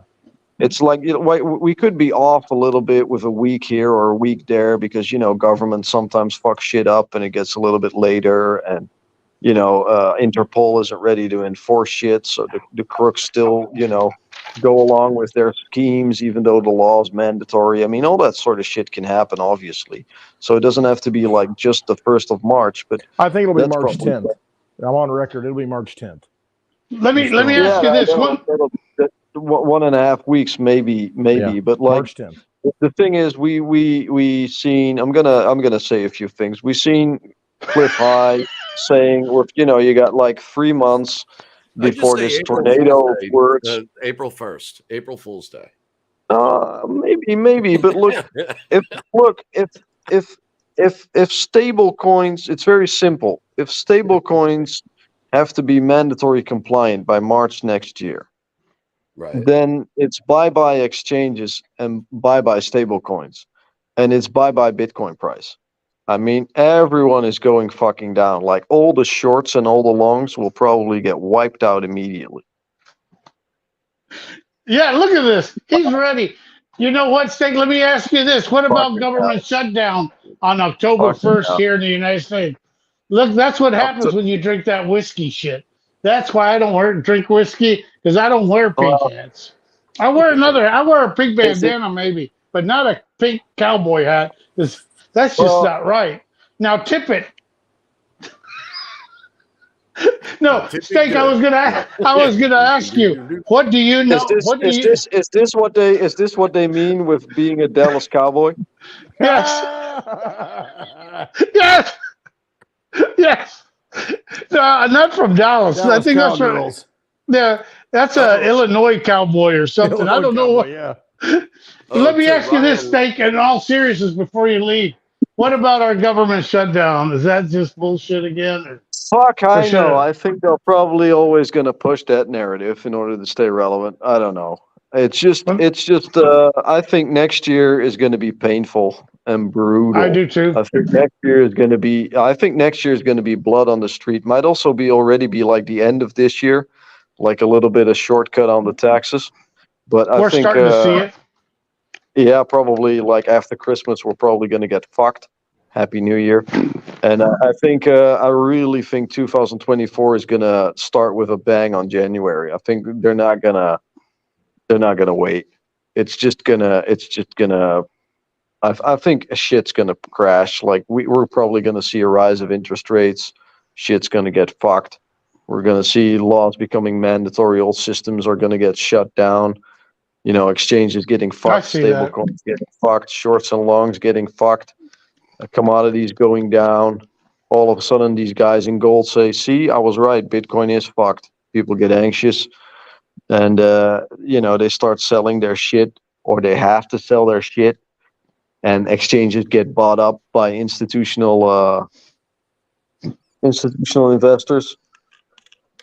It's Yeah. just, Then all the I gateways think- are in place, so they can control that system. They got the flow control. Yeah, and then you get this short window where you got decentralized exchanges, and that's where people will actually, use as an on and off ramp because they didn't regulate that, and they'll probably blow up. That's another angle we haven't said yet. Like something like Komodo could be a very, very interesting project. Yeah. If exchanges fuck off at the end of next year, could be a good move to maybe do a 10x at that point. Well, it's just I don't see a lot of good shit next year. I see a lot of bad shit happening first before the really good shit, and then after the good shit, Clint will buy us all a pink hat, but a rainbow one shit. for you, Javier. Yeah, that don't matter. I got a rainbow I've wore a flag lot here for worse. It Javier. doesn't. If he shows up, I'll Yeah, sign it for him. if that's. got a brand I new ain't rainbow soft flag skinned. for you. People have thought of me a lot worse than that. So Maybe you can make a rainbow granita. maybe. And, yeah. Wait. What was Blind Dave's new name? Grind Dave. Grind Dave. There Yeah, it is. not Grinder Dave, but Grind Dave. Grind Dave. Because he's a grinder. Anyway, no, that's Yeah, but I something think interesting. he prefers. I think he prefers taco to sausage, though. Look, I on would- the dance I floor, would I'll not- take anything that'll polish my belt buckle. Okay. Damn. Well, steak, that's have a good night, interesting. man. belt buckle on the dance floor. That's all there is to it. Let me ask you, Clint, what's your thoughts on government shutdown October Later, 1st? everyone. Night. Later, brother. Thanks for keeping All right, me up steak. for- Love you, man. Have a good night. Thanks for keeping me Get up some for another sleep. 15 I minutes. know, right? Love y'all. Yeah, some we'll sleep. pull you back in. All right, That's brother. easy. Steak's so easy to pull back in. You just got to steak bring is up well another done. top. We're taking steak off the grill. He's well done. That's it. It's over. Yeah, just let me rest now. All right. Yeah, take care, man. All right, brother. Bye-bye. Bye. I'd like to know what you and Dave think about the government shutdown. Listen. I understand more distraction. Theater. What are they distracting us exactly. from? Exactly. Tomorrow sometime, because it shuts down after Saturday, because Saturday's the 30th. Hang on. Let me put my smart glasses on. Heaven forbid we save $90 billion by shutting the fucking thing down. I mean, I agree. Shut the goddamn thing. It don't matter. It's not.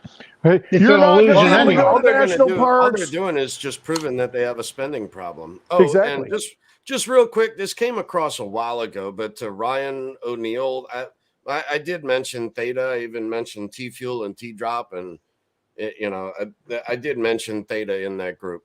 That was, but I was saying as far as residual income projects that are earning 7% yield annually or higher, like Persistence is 17.5% right now, but the others were at 7%. But I mean, Theta, you earn T Fuel, and I mean the T Fuel right now, I just stockpile that. I mean, it's not worth anything right now, really. So, but just wanted to touch on that. To answer I've got a bunch of those. Well, but to go along with that, I mean, you look at the Theta ecosystem, if you believe in that, and I think Bix put out a video earlier today of the Theta got another patent. And so, they're, the intellectual property, they're controlling that. And so when you look at Theta, and it's not like, I like Theta, but I don't go out there and talk about it. And so this goes back to the point where people ask questions of, why didn't you talk about this? Why didn't you talk about that? Just because I don't talk about it, just because Dave doesn't talk about it, just because we don't talk about it, doesn't mean that we don't like it. It's just that, I mean, this conversation's all over the place, so we can't cover everything. There's a lot of coins that, I'm like, I really don't like it, but I think it's going to do well in the next 2 years. And, I don't talk about it. And so it's not that we don't like those projects. We're into crypto because to me, anything that's crypto that allows you to do peer-to-peer transactions is a good thing, because it's not the counterfeit dollar system, the counterfeit Federal Reserve note. So, just because we don't talk about it doesn't mean we don't like it. But Theta, to go to your point, Dave, Theta, look at Theta Fuel. You say it doesn't do anything, and I know you just said that. But it does from the it does from the standpoint of you need that to move stuff on the Theta blockchain. That's the fuel. That's the gas. With Ethereum, you got to use Ethereum. So it's like, oh man. So at least, with this ecosystem, you've got your Theta, you can stake it and get T Fuel, but T Fuel is the gas to make transactions happen. So if you want to make any transaction on that blockchain, and if you believe in that blockchain, Theta Fuel is a very important part of it because you need it. It's the gas, it's the fuel. And Theta also did come up during the IP and patents and whatnot, because they hold a few with Sony and Samsung. So right. There's a lot going on there as well. That it did come up at least last night a few times. Theta did. So go watch that video. Watch that video. Watch that video and then do your homework on the coins that they said. Don't take anybody's advice for it. If they broke it down, do your own due diligence, and it's your call what you do with it, because you may be someone that brings something else up to bring. I guarantee you, Dave will respond to your question on that hard question. And if he's wrong, so will Clint. These two guys will admit that I won't, but these two guys will admit that they were wrong and say if there's something to be brought up or diving a little bit deeper, but not just explain the whole damn thing to you, because they also have a life and they also are doing whatever they think. Let me touch on this as well, because I went back and I re-listened to the video, and I think that the point that I was trying to make was like overlooked or brushed over. The point I was trying to make with some of these other coins is that I see it in my head as like two different systems. So in this matter, as far as like what's coming, so like what Steak and I are discussing, but I see an additional portion to that, like with say Ethereum through Polygon, right? And Polygon is also tied to Threefold, which is then tied to proof of work of Digibyte. Okay, but let's take Polygon tied to Ethereum also into proof of stake of Cosmos ecosystem. So through Polygon, well, I think that like with Digibyte, with Rosetta, think of like Rosetta Stone. So it's multilingual. So right now, Digibyte, can converse within can converse within C++, Java, and Python. But through Rosetta, it will give other tools available to converse within Solidity. Like I said, as a proof of work that can also onboard smart contracts in such a manner. So, and that same thing for proof of work, that way to the other side, I see the proof of stake of like the Cosmos ecosystem tied to Polygon. So there are a few different things to look at, a few moving parts there, but I don't think that was really explained well last night. So little extra tidbit. It was a hell of a show, Dave. It was a hell of a show. I will listen to it at least 4 more times. There were some atomic bombs dropped in that thing, and I'm glad y'all did it. I'm looking forward to the other one coming up that's so important with Josiah. But last night, sometimes those private moments where you two were bringing up, there was a lot of coins that were mentioned that I'm holding from way back in 17. Dent was one that was mentioned. Pillar is one that was mentioned. I don't know. I'm not suggesting anybody go buy this, but it makes it for full so. You can't find it. Most of these you can't buy them anymore. But if you don't know about it, what's going to happen? It's going to be just like Bitcoin. Well, you knew about Bitcoin and you didn't tell me. Why didn't you tell me about it when you knew about it? And it's like, well, would you have done anything about it? I'm just going to throw it out there and you do your own research. And it's like, hey, it might be not that liquid right now. I mean, you look at Veritasium, not very liquid. It takes a lot of hoops to jump through. But if you really believe in it, and you believe in the project, you believe in the person who's developing the project or who has developed it, then go out and do it. We're just throwing information out there, and it's up to you to go chase it. You can how many links? How many links does he? Yeah. How many links are there? Because there are a lot of There's links. so much information. It's Digibyte hard to LCX we can't cover to it in a video. We can't it's cover it in not. multiple It's videos. but at that point, if you have that intuition, throw mud at the wall. You don't. You Exactly. don't have to throw your wad, the whole wad, at one time. Throw a little mud at the wall. If it sticks, great. Put it this way: when you are diversified like that, some of those little ones will make you go that you don't even care about. Those are the easiest ones to get rid of. I think everybody here will admit that when it's really, I'm going to tell you your hardest coins to get rid of during a big run. Litecoin and Digibyte. Yep. Those are extreme because you're like, it's at 2,000, it's going to Because 3,000. you know It's what it 3,000. is. Exactly. You But if know you that the have someone that, long-term prospects are that it's defined, you know it's sound money, you know the technology, and you're like, oh, I really don't want to let it go. It's like, you just don't want to do it. there Yeah, will be and a then lot of people. Then as soon as you trade it for another coin, then it goes fucking nuts. Oh yeah, It it'll will. double, triple, and you'll be like, That's why you keep. I'm an idiot. That's why you keep 25% of whatever coin you did Or have, whatever the number because is. Keep that some. 25% may get you as much as your 75%. Exactly. Ask Dave. Ask Dave how many times because that's if it happened to him. triples, you made your money up in dollar terms, you know. In dollar But terms. ultimately, it comes down to right now. You look at the treasuries. Dave, can you pull up the treasury market? So I want to talk about that a little bit because it folds into this. Because right now we value everything in dollars because we kind of have to. I mean, that's what we've grown up with. That's the most liquid, currency on the market in the world because it's been the reserve standard for so long, and that's what everybody has. That's what we base everything in. Oil based in dollars, everything.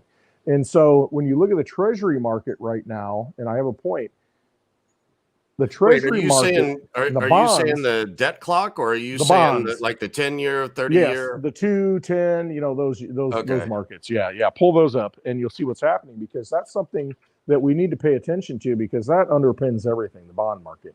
And these treasuries that are being issued for debt, basically out of the treasury that the Fed ends up buying up because China's not buying it and the BRICS aren't buying it anymore. Somebody's got to monetize it and the Fed's going to end up monetizing it by printing more Federal Reserve notes. But when you look at that interest rate, it's just like we were talking about with housing. Okay, I bought the house at 3% interest. If it's locked in at 30 years, I'm going to pay 3%. I know that. But people going out now trying to buy a house, wait, am I going to sell this house and go buy another house at 7.5% when I'm paying double for my monthly payment? Well, why would I sell it at that point? But that's what we're dealing with, and that's why these banks went under. This Silicon Valley Bank, those banks went under because they're locked into 1% yields on treasuries. And guess what? Treasuries are now 4%. You're like, wait a minute, I'm losing my ass. What am I in this for? And so they end up, folding. And so you print more money. So I'm trying to look at that. What's the 2-year is like over 5%, I think. What? I can't see that. Let me look at this one. 13 weeks? Really? 13-week treasury at 5.31%. And then you look at the 30-year. Okay, so you can lock it up for 13 weeks and make 5.31%, but then you look at the inversion, 30-year is 4.7. I mean, why would you lock it up for 30 years at 4.7 when, we could have 10% rates? Well, not only that, now they're even discussing a 50-year bond. Oh, yeah, it's ridiculous. 40-year mortgages, 8-year loans on cars, all this crap. But the point is, what has happened in that process, which is kind of weird, but I think it's telling that how the markets are messed up. You've got these rates, going higher, and the reason why they're going higher is because nobody wants to buy the U.S. debt anymore. Okay, so you got to pay a higher interest rate. And then how long has this been being mentioned that somebody eventually is are we at a point, Clint, that we are starting to change? You know what? Here's something important. The Federal Reserve no longer exists on the debit clock. There was a time, I don't know if it was, and so is it still off? I don't know. Did they bring it back up? Now it's replaced with a treasury note. Well, back in I just wrote the 2012, I think it was 2012 when Bernanke was the Fed chairman. I mean, they took off the M2 monetary supply. They stopped publishing it to where you couldn't see, an accurate picture out of the government anyway. Not that that's accurate, but you've gotten shadow stats. People cover this, but what they said, we're not going to publish the M2 anymore. So that shows you how much money is actually going into the monetary supply. They took that off so you couldn't see it, and that's like over 10 years ago. And the reason why they did that is because they're hyperinflating. I mean, to that point, they're printing money. They're creating money out of control. So we don't want to show that. And we don't want to have a barometer of that. What you're seeing right now in the markets, I think, is that with these treasury yields, nobody wants to buy the debt. And so the yields go up. It's like, hey, I got this case of water. Nobody wants to buy it. Well, I also have another answer for you. Yeah, but what happens is the after effect, which is an anomaly a little bit, is that the dollar's going up too, though. When you look at it on the Dixie, the DXY, the dollar's going up in value against other currencies. Why is that? It's a flight to liquidity because everybody wants a liquid asset, and the dollar is shit. I mean, we know it is, but it's still going up. It's still liquid. I mean, it's like the most liquid asset. So I think I'm going to get into dollars because I know I'm going to be able to spend them when I need to when the shit hits the fan. And I think that's what's happening, even though it's kind of a reverse psychology thing. It's cognitive dissonance. I'm not going to buy treasuries because I don't have a lot of faith in the U.S. government. However, I'm going to put it in dollars because even though they're inflated, because they're still liquid, and I know that I can use those to buy something. And if I hold those on the sidelines when everything crashes, I'll still have an opportunity to use the most liquid currency on the market to pick things up cheap. Problem is, at some point that all breaks. And when confidence is totally lost, you're not going to see people saying that, oh, my dollar still has value. It will for a short time. But man, when it all falls apart, what we're talking about, the things we're talking about are the things that are going to survive when the whole thing crashes. And it's things you have in your possession. It's assets. We're moving into an asset-based world, something that's not backed by nothing, something that is, it stands on its own. It's sound money. It's going to be gold. It's going to be silver. It's going to be gasoline. It's going to be food production, land that produces food. It's going to be cryptocurrencies that have a fixed supply, that have defined rules. It's going to be truth money. And that's what's going to have value. Now, we may not be proven right for the next year, 2 years, whatever it is. But when it happens, and I think we all know it's going to happen, I don't want to be caught out and thinking, I'll play the game. I'll put it in dollars. I'll move it, because that's what Wall Street does. And that's why all these things move. And that's why they're all out of whack. That's why you had negative $40 oil. I mean, negative $40 oil for a barrel. How does that even happen? Bring it. Give me $40 and bring all the barrels you want, and I'll find a place for them. But see, that's not how it works. It's all a rigged market. It's all fake. Silver market's rigged, on the derivatives, all this stuff. Housing, derivative market. When it comes down to it, it's going to be what you have and what you can buy with it. And then you got to ask yourself, okay, what do I want to buy with it? So, I mean, as in the next 2 years, when cryptocurrency, the metals go up, understand what you want to have, understand what your end game is. Quit playing this market, quit playing these numbers games with the dollar, because the dollar's already dead. We just don't know it. They just keep defibrillating it. And that's what they're going to do here probably tonight, tomorrow night. We came up with a resolution to keep it going until March of next year, and it'll fold into the timeline. It's all a show. Have the things that you need right now. Have those real assets in your possession. All right. I'm way off.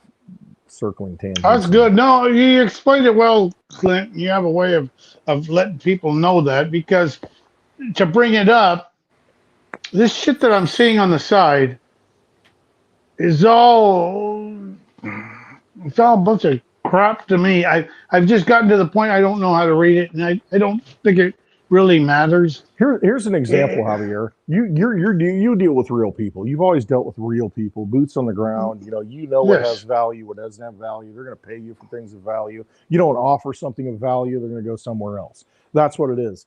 And so here's an example locally. And I saw this in 2008, and I'm starting to see it now. Housing. If something happens with real property, real estate, there's a house down the road that I was talking to a friend of mine we all know, and we're watching it. We're like, man, this house, somebody paid $70,000 for this house in a small town. All right, it got flooded, it got water Yeah. 2 feet high because it was this and that. All right, it's been sitting on the market because the bank owns it, and they're like, oh man, we're trying to sell it. Right now, you can buy it for $14,000.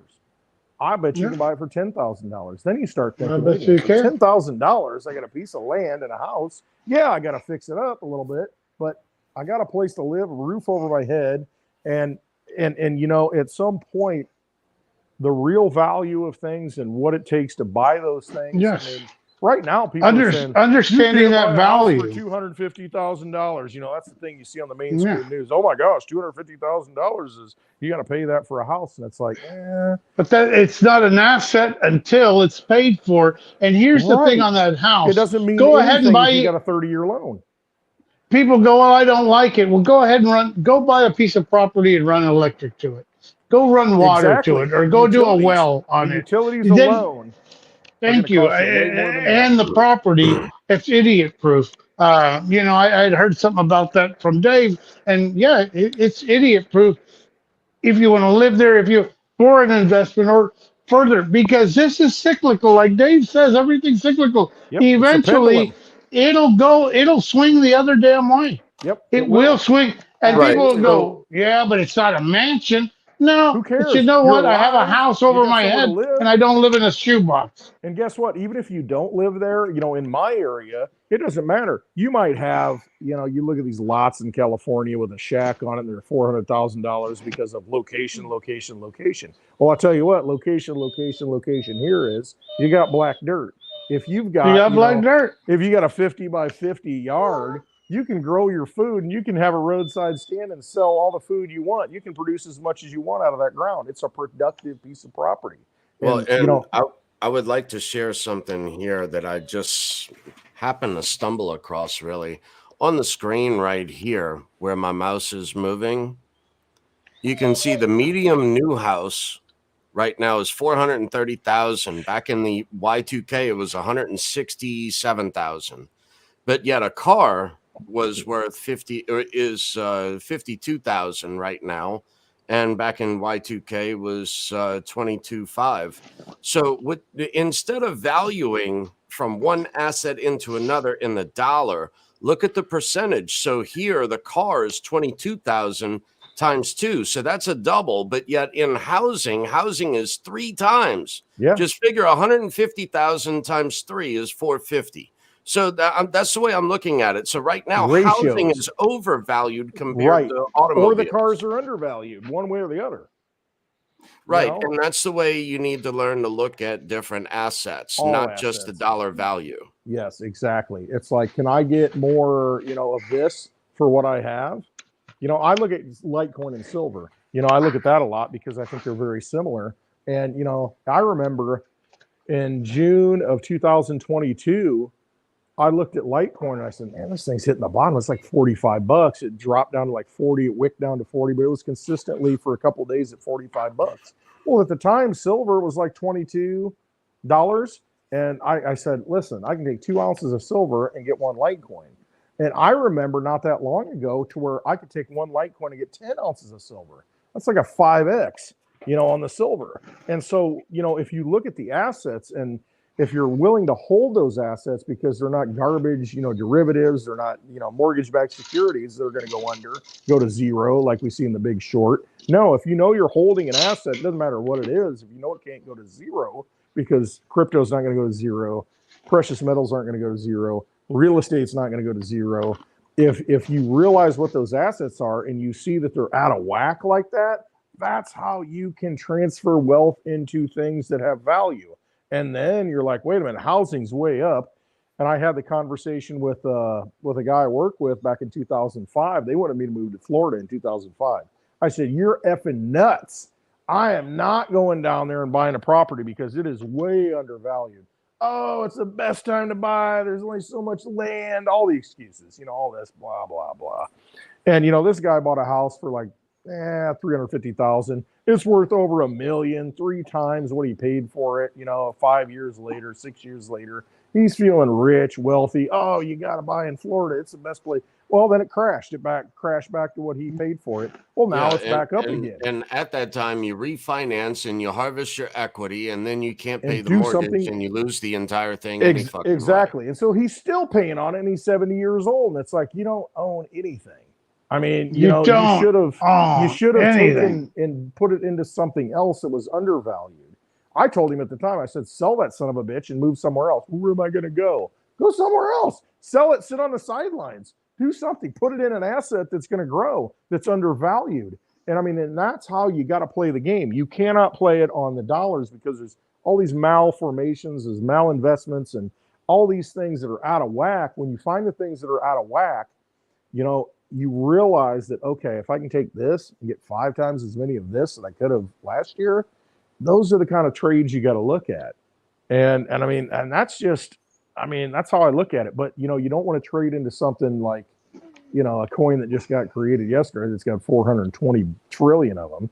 You want to look at the things that have always had value and held value. It could be ammunition. Look at what that's done. Lead bullets. Yeah. And how much that's gone up. It could be anything. Free time. Yeah. Well, let me ask you this on this Whiskey, New York. Cigars. Put it this way. Right now, everybody is, or a lot of the big corporations have left New York. What's going to go on there? That's a valuable piece of property. These companies they've already figured it out. They don't need it. They don't need to pay that high real estate charge. No. So where are we at? The guy that cut his teeth and made billions of dollars in New York, and he left, went to Florida. Look at the companies that go down, and they're not showing it. The news doesn't cover it. I have no desire to live in New York. I would never want to live in New York City. That's not who I am, what I'm about. But not only that, but you're taxing me how much for a 32 ounce? Well, maybe that's New Jersey. You're taking it.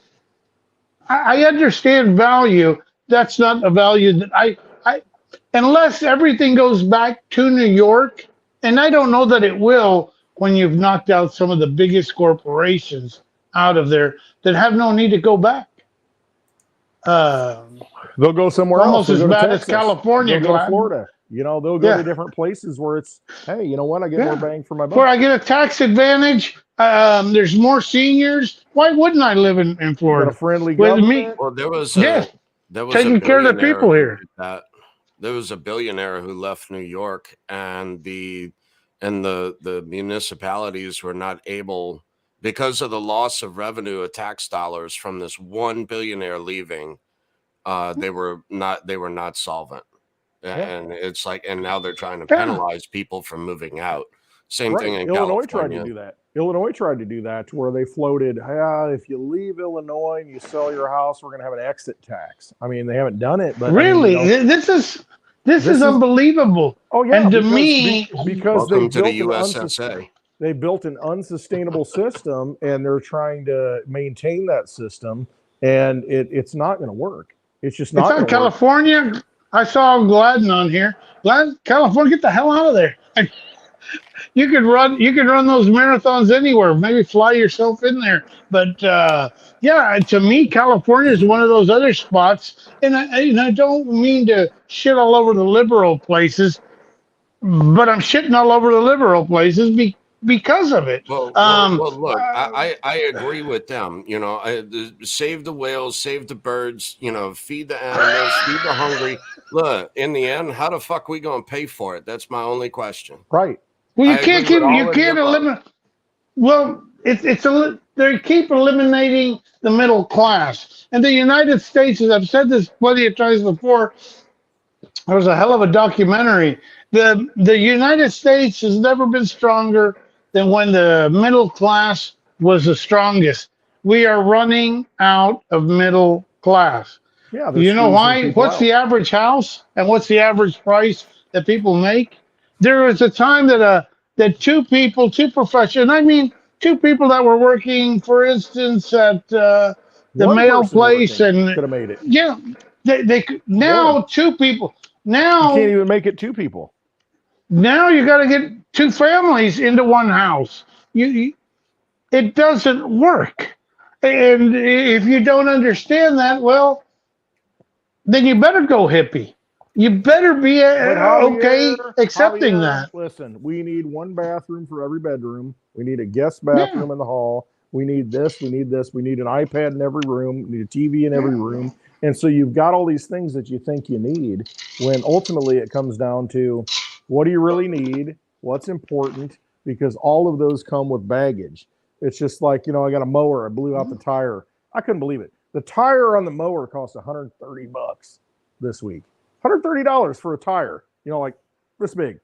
And it's just, wow. So everything you have, the more things you have, the more things you got to take care of, the more burden you have. I mean, and so part of the problem is that we've allowed ourselves to, play into their game to where, oh, I need this. Oh, we got iPhone 15 out. I need that. I can finance that for 3 years.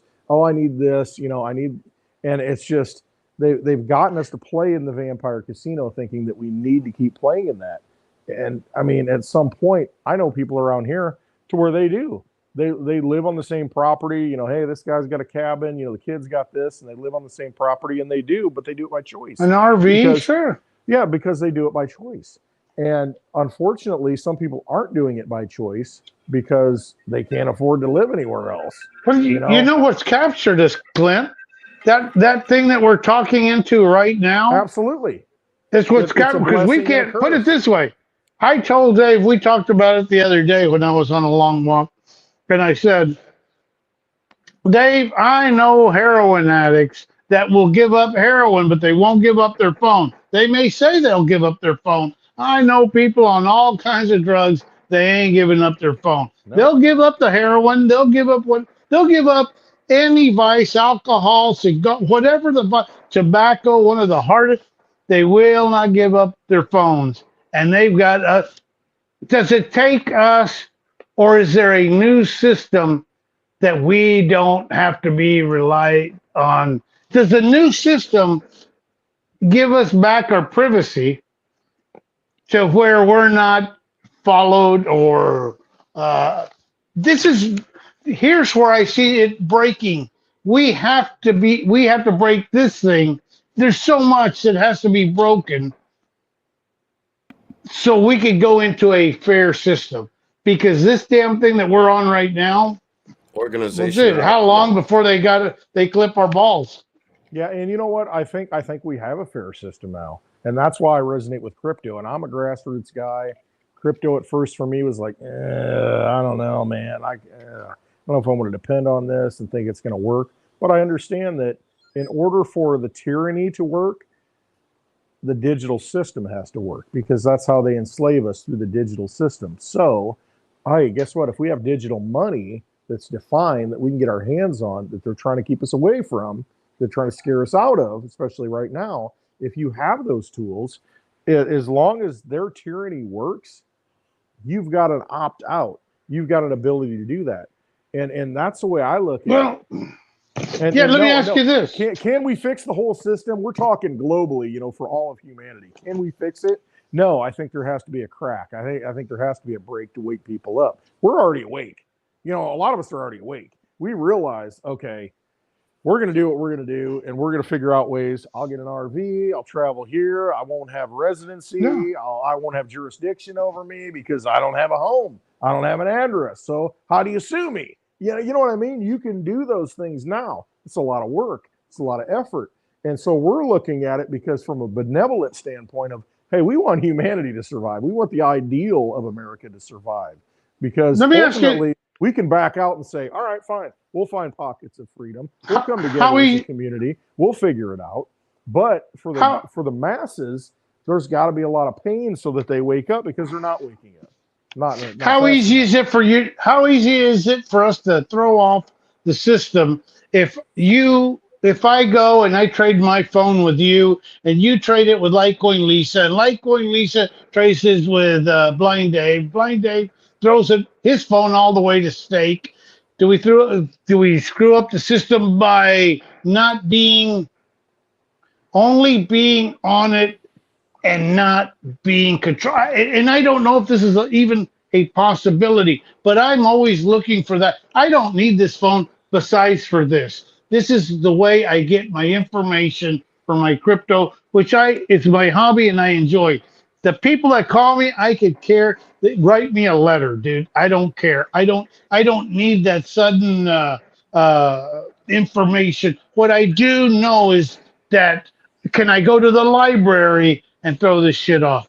So okay, I do my show once a month through the library, and I go and get my information. But now I'm not being tracked as much. I don't know. I don't know how. I know that this is what's keeping mankind down, and I'm seeing it in third world countries.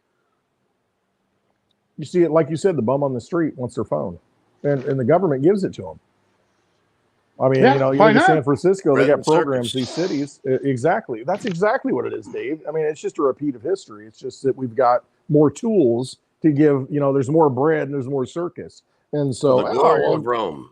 give them this. Exactly. We're living in Rome. And that's kind of a meme on Twitter or X right now, to where it's like, what does your husband think of the fall of Rome? Has he ever thought about the fall of Rome? And it's like, yeah, we've all thought about it because we're living through it, because psychologically, DNA wise, we you know, it's in us, and we know we're living through it. We know we're living through a collapse. And it's just that, what can we do to wake up enough people so that they don't get slaughtered? I mean, and that's really what it comes down to, because a lot of people are going to get slaughtered. And are you going to make it through, or are you going to make it or not? You know, and that's really what this message is about, that I think we're putting out there, that there's no one answer. There isn't. It's just that we've found each other. Everybody needs to find each other. We got to quit, you know, thinking that everything revolves around TikTok and the funniest thing that we saw today. And that's what we talk about. Ha ha, look at this. Live in the matrix, live in this digital vampire matrix. I mean, it's voluntary.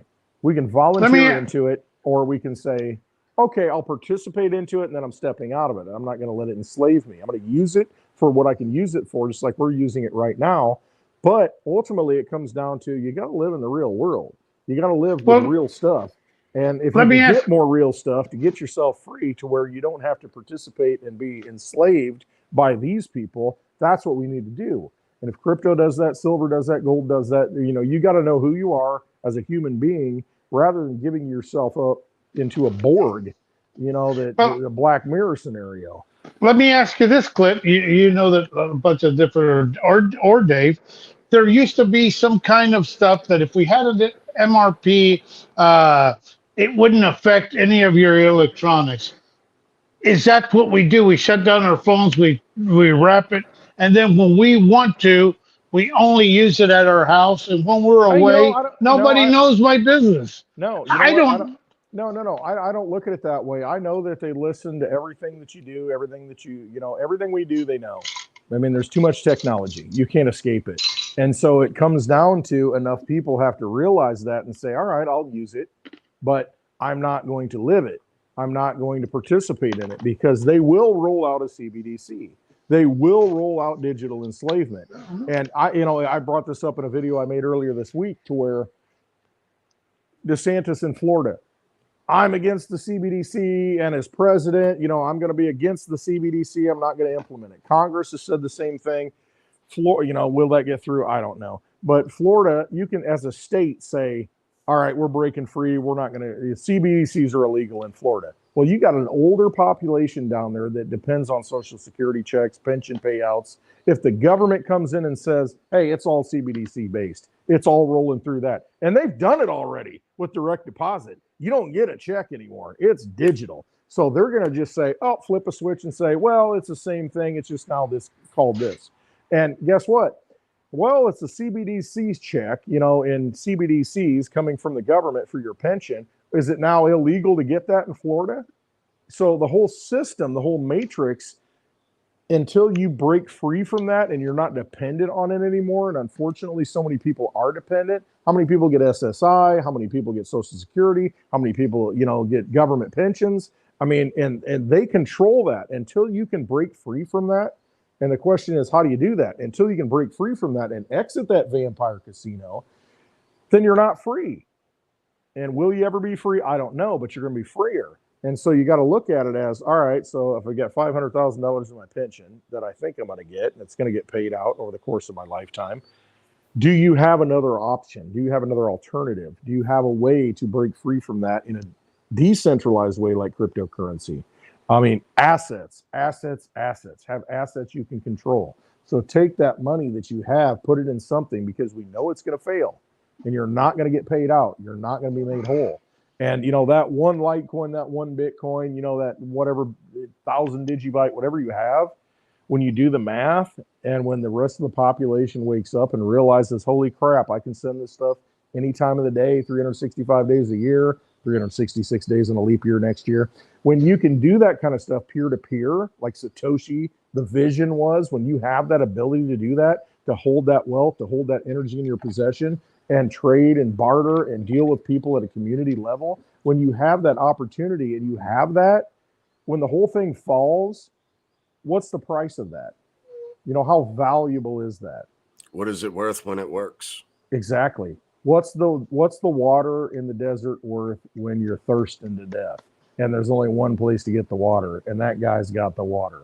If you've got the water, you ain't worried about it. I mean, we've got the ability to get that water right now. So, I mean, that's just where we're at. I mean, there's no single answer. There's no solution. And we know it's effed up. We know it's not going to get fixed. It's so huge at a macro level, at a worldwide level, that all these governments are so screwed up that they're trying to regulate us into the crypto or regulate us into the digital world. And it's because of over-regulation that has caused got us to be here. an everything bubble. It is. And so those things that have real value outside of government control, outside of a bank or a government, those are the things that are going to have real value. Ain't nobody stopping me getting Litecoin when the government fails. You know what I mean? I mean, because while we can, there may be a day. You might not be able to buy it, but guess what? If somebody has it, you're going to say, wow, I want some of that. I can produce this. I can fix your roof. I can do this. Yeah. Give me some Litecoin. Put it this way. Give me some Bitcoin. If today you could buy a loaf of bread with $1, tomorrow it takes 10, and the next day it takes 20, and the next day it takes 30, how willing are you to go into Litecoin, Bitcoin, Pepecoin, Dogecoin, anything but the shit that you're holding that is devaluating every And guess what? If you've got a freezer, cold storage, and you can take that loaf of bread and throw it into that freezer, guess what? It ain't going to mold. You can keep that for a long time and pull that out and use it whenever you want. And so that's a good analogy to where it's like, get it now, have it. If you can't produce it, get it now and put it in cold storage. Have it ready to go. And I mean, around here, it's like freezers are gold, man. I mean, I'm looking to get another freezer because it's just like, I know that food, it's still going to be good for a long time. And if I can buy it cheap when it's on sale and throw it in there, it's in cold storage, I can pull it out when I need it. Same thing with crypto. When you need it, you can pull it out. But guess what? If I keep my bread, it's some centralized, business that says, oh, we'll keep your bread cold. It's like, wait a minute, your freaking freezer broke? Or, oh, I want to come get it. And it's like, well, we sold it to this guy because you only paid $1. And yeah, we were keeping it for you, but he was going to give me $5. So we pulled it out and paid him. And but you come back with your pay. Yeah, you come back with your paper. Yeah, exactly. We come back with your paper and go, here's my paper. It says I get one loaf. Here. Yeah. Exactly. Let me know. Your loaf's coming. We'll get you a new loaf next week. Get you a cheeseburger next week. And that's exactly the point in an asset-based system. So like what Javier just did and just showed a claim check. Okay, you go into the dry cleaners. Do you want your shirt or do you want the claim check? I want the shirt. Yeah. I want my shirt. It's like, well, your shirt's here. Here's your check. You can come pick it up when you want. Well, I want it now.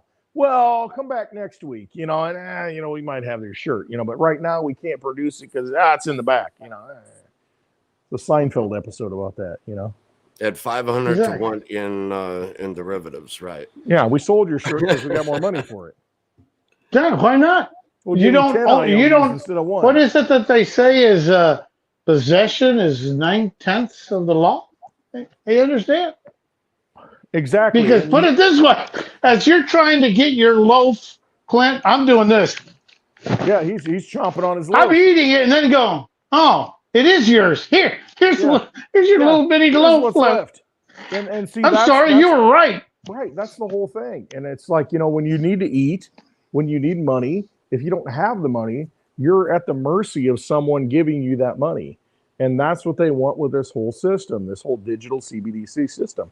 They want total control to where they can dictate what you do, what you have, when you can spend it. Well, it's my money. No, it's not.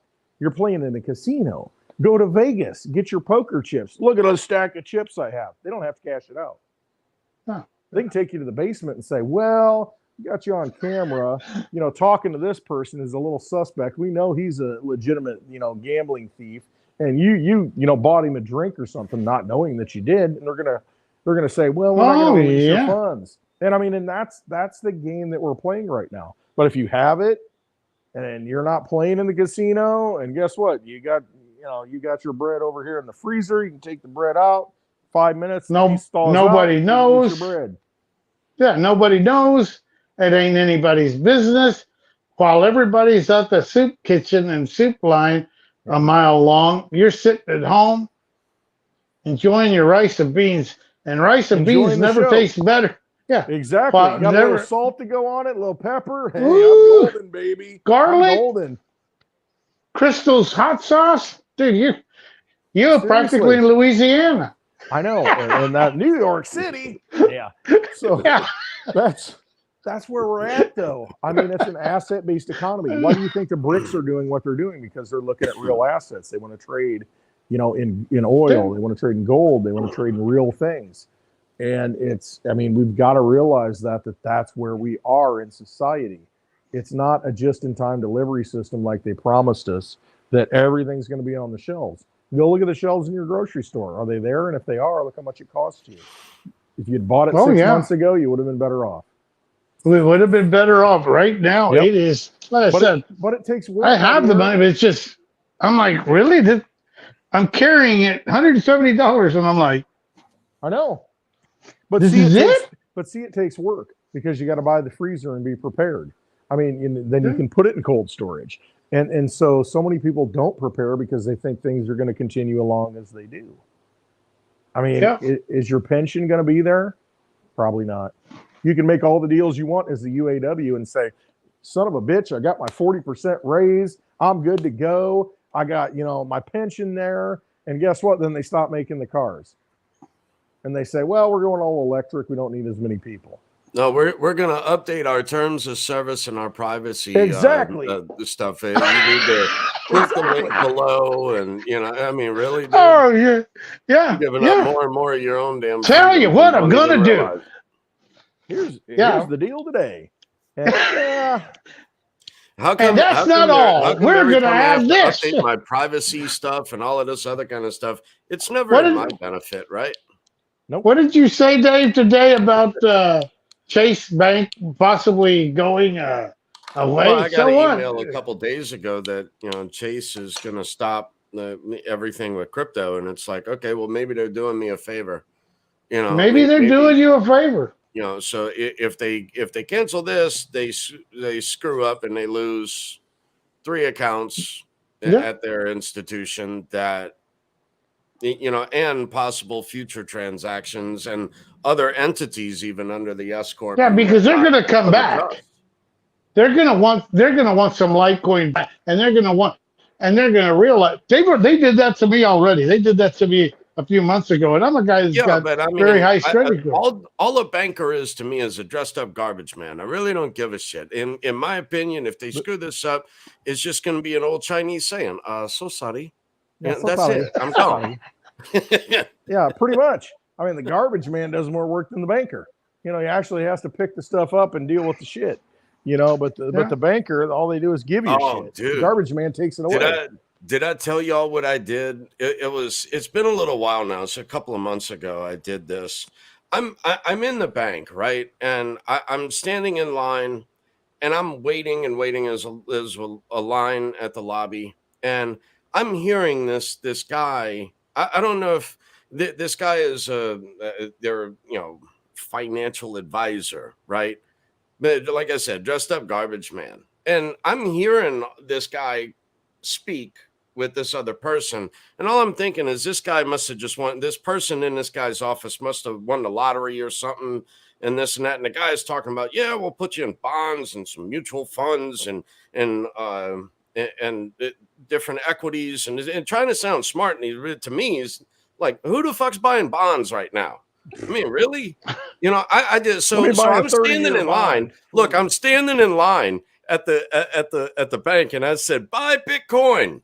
You know, like that, because the guy is just trying to sell this guy all kinds of shit, making all kinds of commission off of this guy. And, you know, here I am. I got accounts at the bank. They know exactly who I am, these little tellers that see the numbers.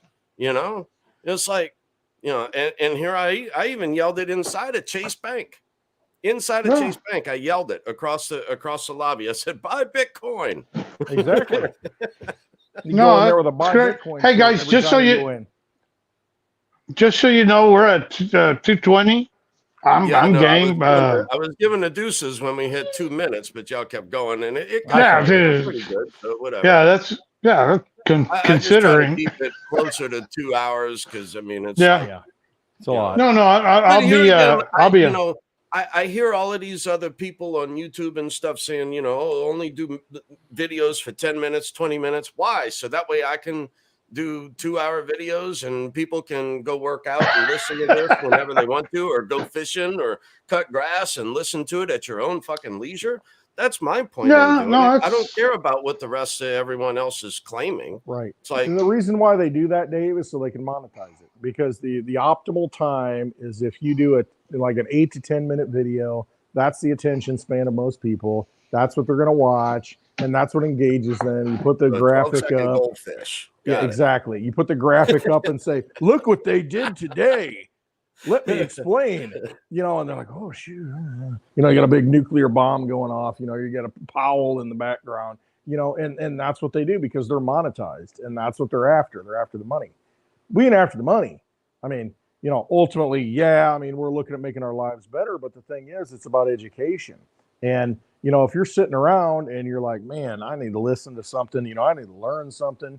You know, you can watch the 10-minute videos, but every time I watch those 10-minute clickbait videos, what do I learn? It's like, I could have read that off Zero Hedge, and all you did was like expound upon that and really taught me nothing.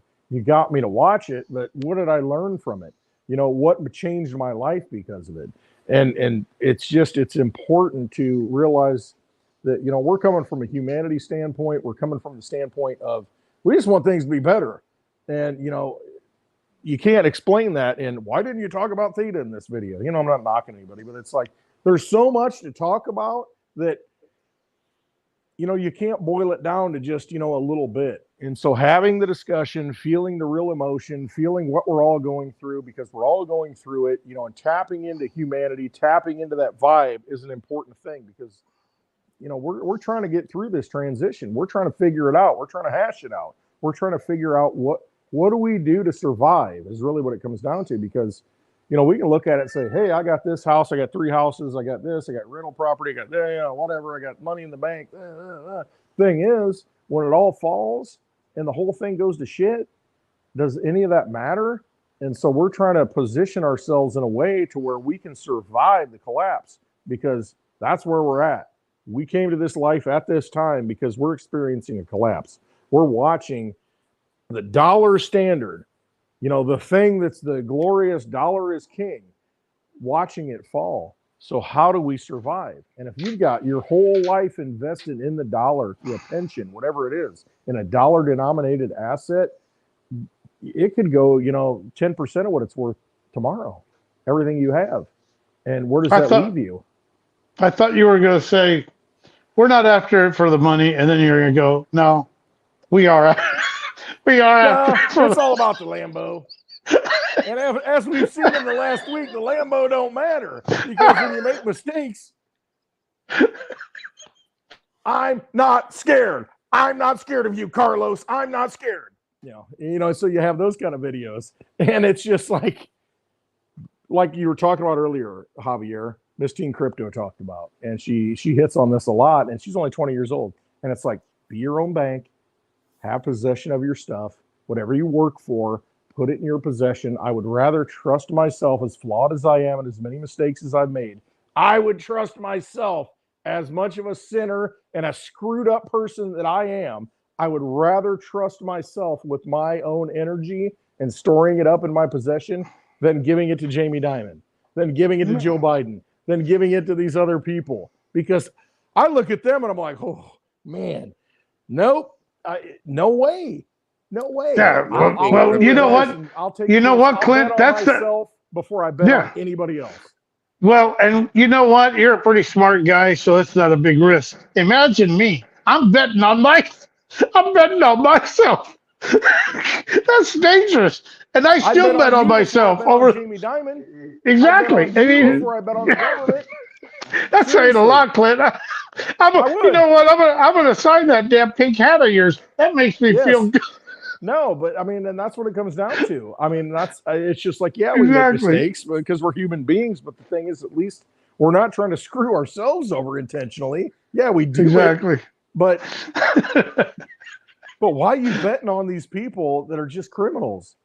I mean, that's basically what it comes down to. Why are you betting on these people that they're vampires that just want your energy? And so when you give them your energy, they're like, yeah, you didn't lose your money.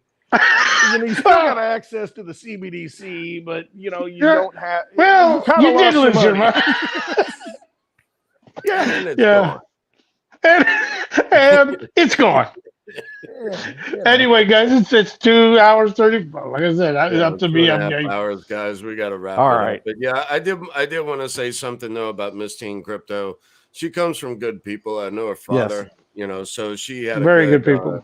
So Randy has taught her well. Yeah, he's a good dude. Good dad. And so we need more people to join in, get involved. She's putting down below in the description if you want to figure out how to do a little bit of YouTube or whatnot. If you want to start your own channel, there you go. I'll put a link in the description for you. It's just I'm not here to sell anyone anything. It's just what works, and for ease of use. But so anyway, that's all the housekeeping I got. Really, y'all got any closing words? Dave, if you want to do, I don't know that I'm doing happy hour tomorrow with the lovely Litecoin Lisa because she's in the Sin City of Las Vegas at the Silver Symposium. So, I mean, if you want to do a pseudo happy hour, an offshoot happy hour, maybe we can do a little happy hour on this channel. Yeah, I can do that. Yeah, we'll see how it goes. That. Yeah, it'd be pretty cool. Yeah, because I mean, we're friends with everyone anyway. So, I mean, why not? I mean, step in and help out when another needs it. I mean, Lisa's going to be busy doing something, so or might broadcast. We don't know quite yet, but we'll see what happens. I have no problem stepping in and helping out. Absolutely. Sweet.